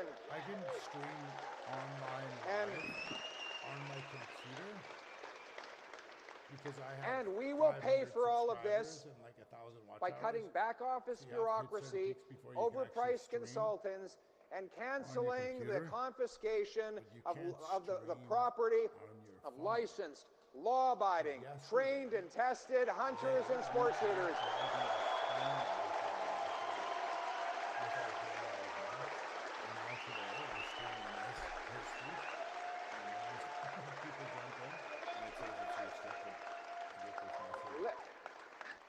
I want to protect Canadians from criminals. It's really strange. The Liberals want to protect turkeys from hunters. I think it's pretty clear who's got their priorities right and wrong in this business. We're going to do the right thing for our people and the right thing for our country. Because it's clear, after the lost Liberal decade of rising crime, chaos, drugs, and disorder, electing the Liberals to a fourth term will only make it worse. Instead, we need to put Canada first for a change by locking up criminals, securing our border, and protecting law-abiding people.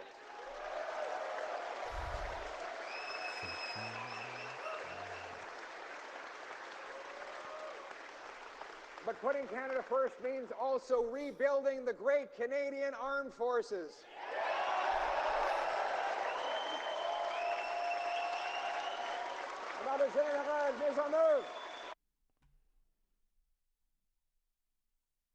Check, radio check.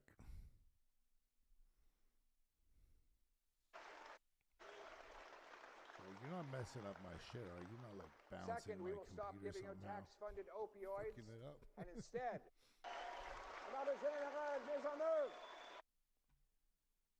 Check, check. Check, radio check.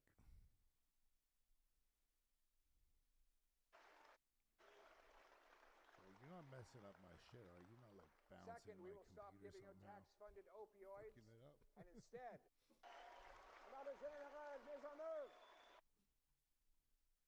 Check, check. Check, radio check. Well,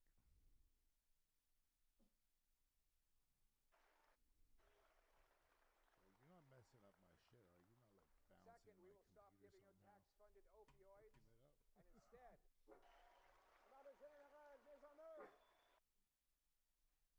Check, check.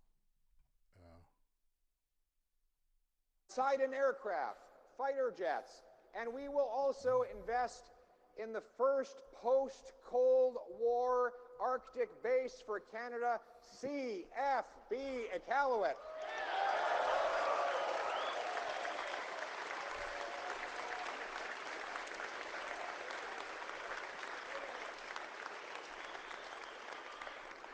We'll also expand the cadets so that our young people can learn more about service, about practical skills. They can be mentored by members of our armed forces and by the great Canadian Rangers, whose first patrol will also be doubled in size.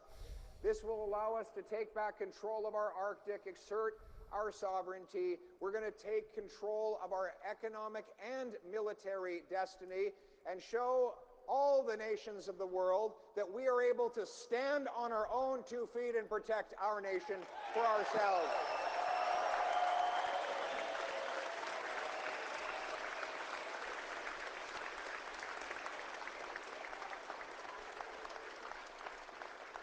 And our military will be guided by a warrior culture, not a woke culture. Straight, good facts.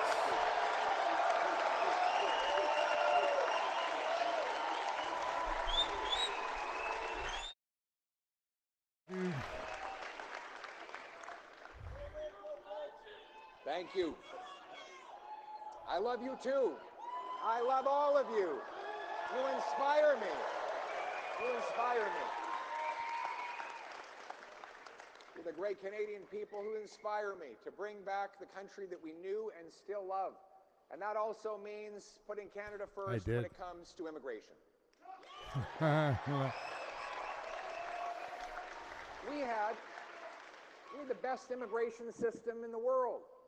An immigration system that welcomed the brightest people to come and fill jobs that Canadians couldn't do.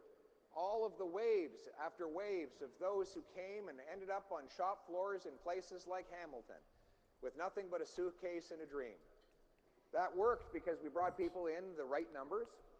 We screened to make sure that they were the kinds of people we wanted. They followed the law, they worked hard, and we were able to ensure that they had homes and health care and jobs because the numbers that arrived were consistent with what we could absorb. Sorry, friends.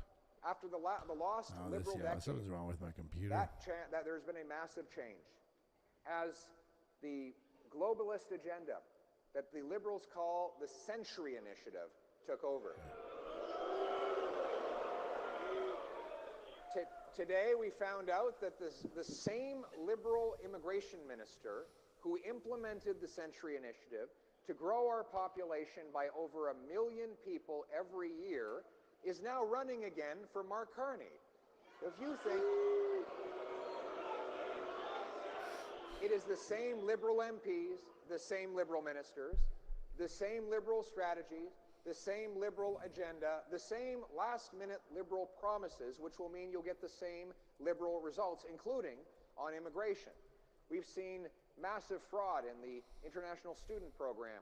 The temporary foreign worker program has been abused by corporate elites that use it in order to drive down Canadian wages by bringing in excess numbers of people from extremely poor countries. Even international human rights bodies have pointed out the abuses that this system has brought under the Liberals. And the Liberals will continue doing it. They continue to stand by the Century Initiative. Just the other day, Mark Wiseman, who, along with the Globe and Mail, which actually sponsors the Century Initiative, Mark Wiseman is now advisor to Mark Carney, and Carney refuses to disavow it. My friends, our common sense Canada First approach rejects the Century Initiative. We will get back to common sense immigration, where we bring in only the number of people that we can absorb into our housing, our health care, and our jobs.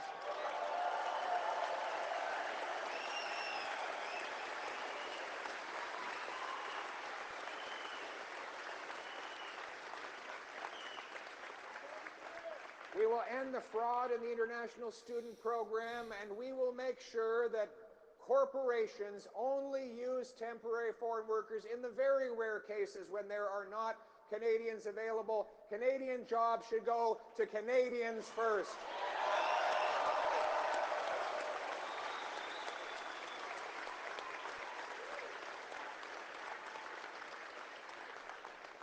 We will reject all of these schemes, and I will ban all my ministers from any involvement in the World Economic Forum.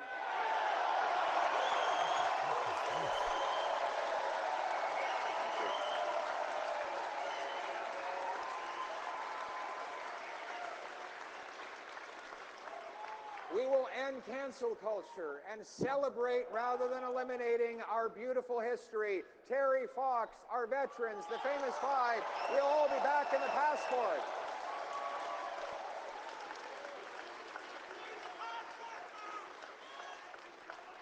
We're going to stand up for our history and be proud of our country.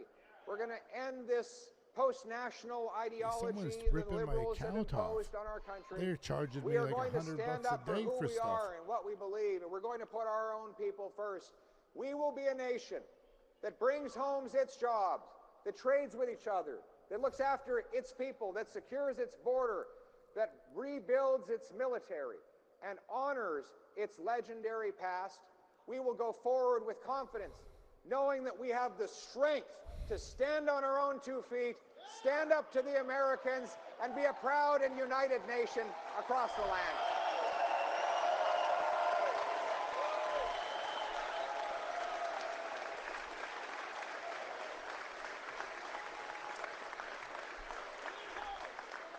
We will bring home hope for our people. If you're out there today and you are that single mother who's going to bed hungry, wondering how you're going to feed your kids in the morning, I'm here to say that hope is on the way. If you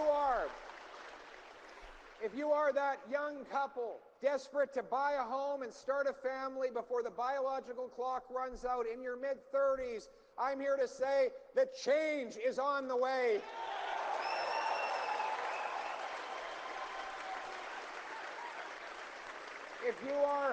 If you're an elderly couple choosing between eating and heating and wondering what happened to the beautiful country that you knew and still love, I am here to say that both hope and change are on the way.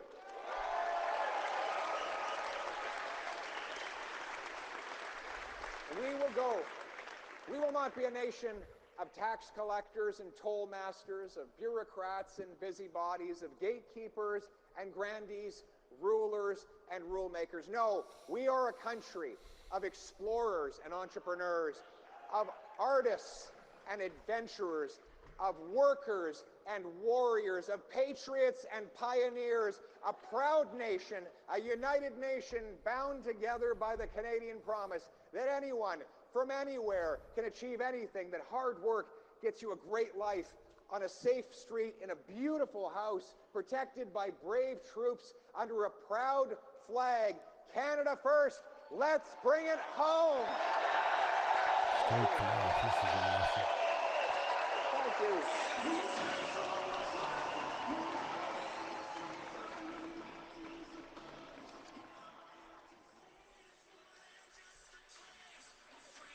Well, friends, everyone's gone. It's just so strange, like what happened.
Yeah.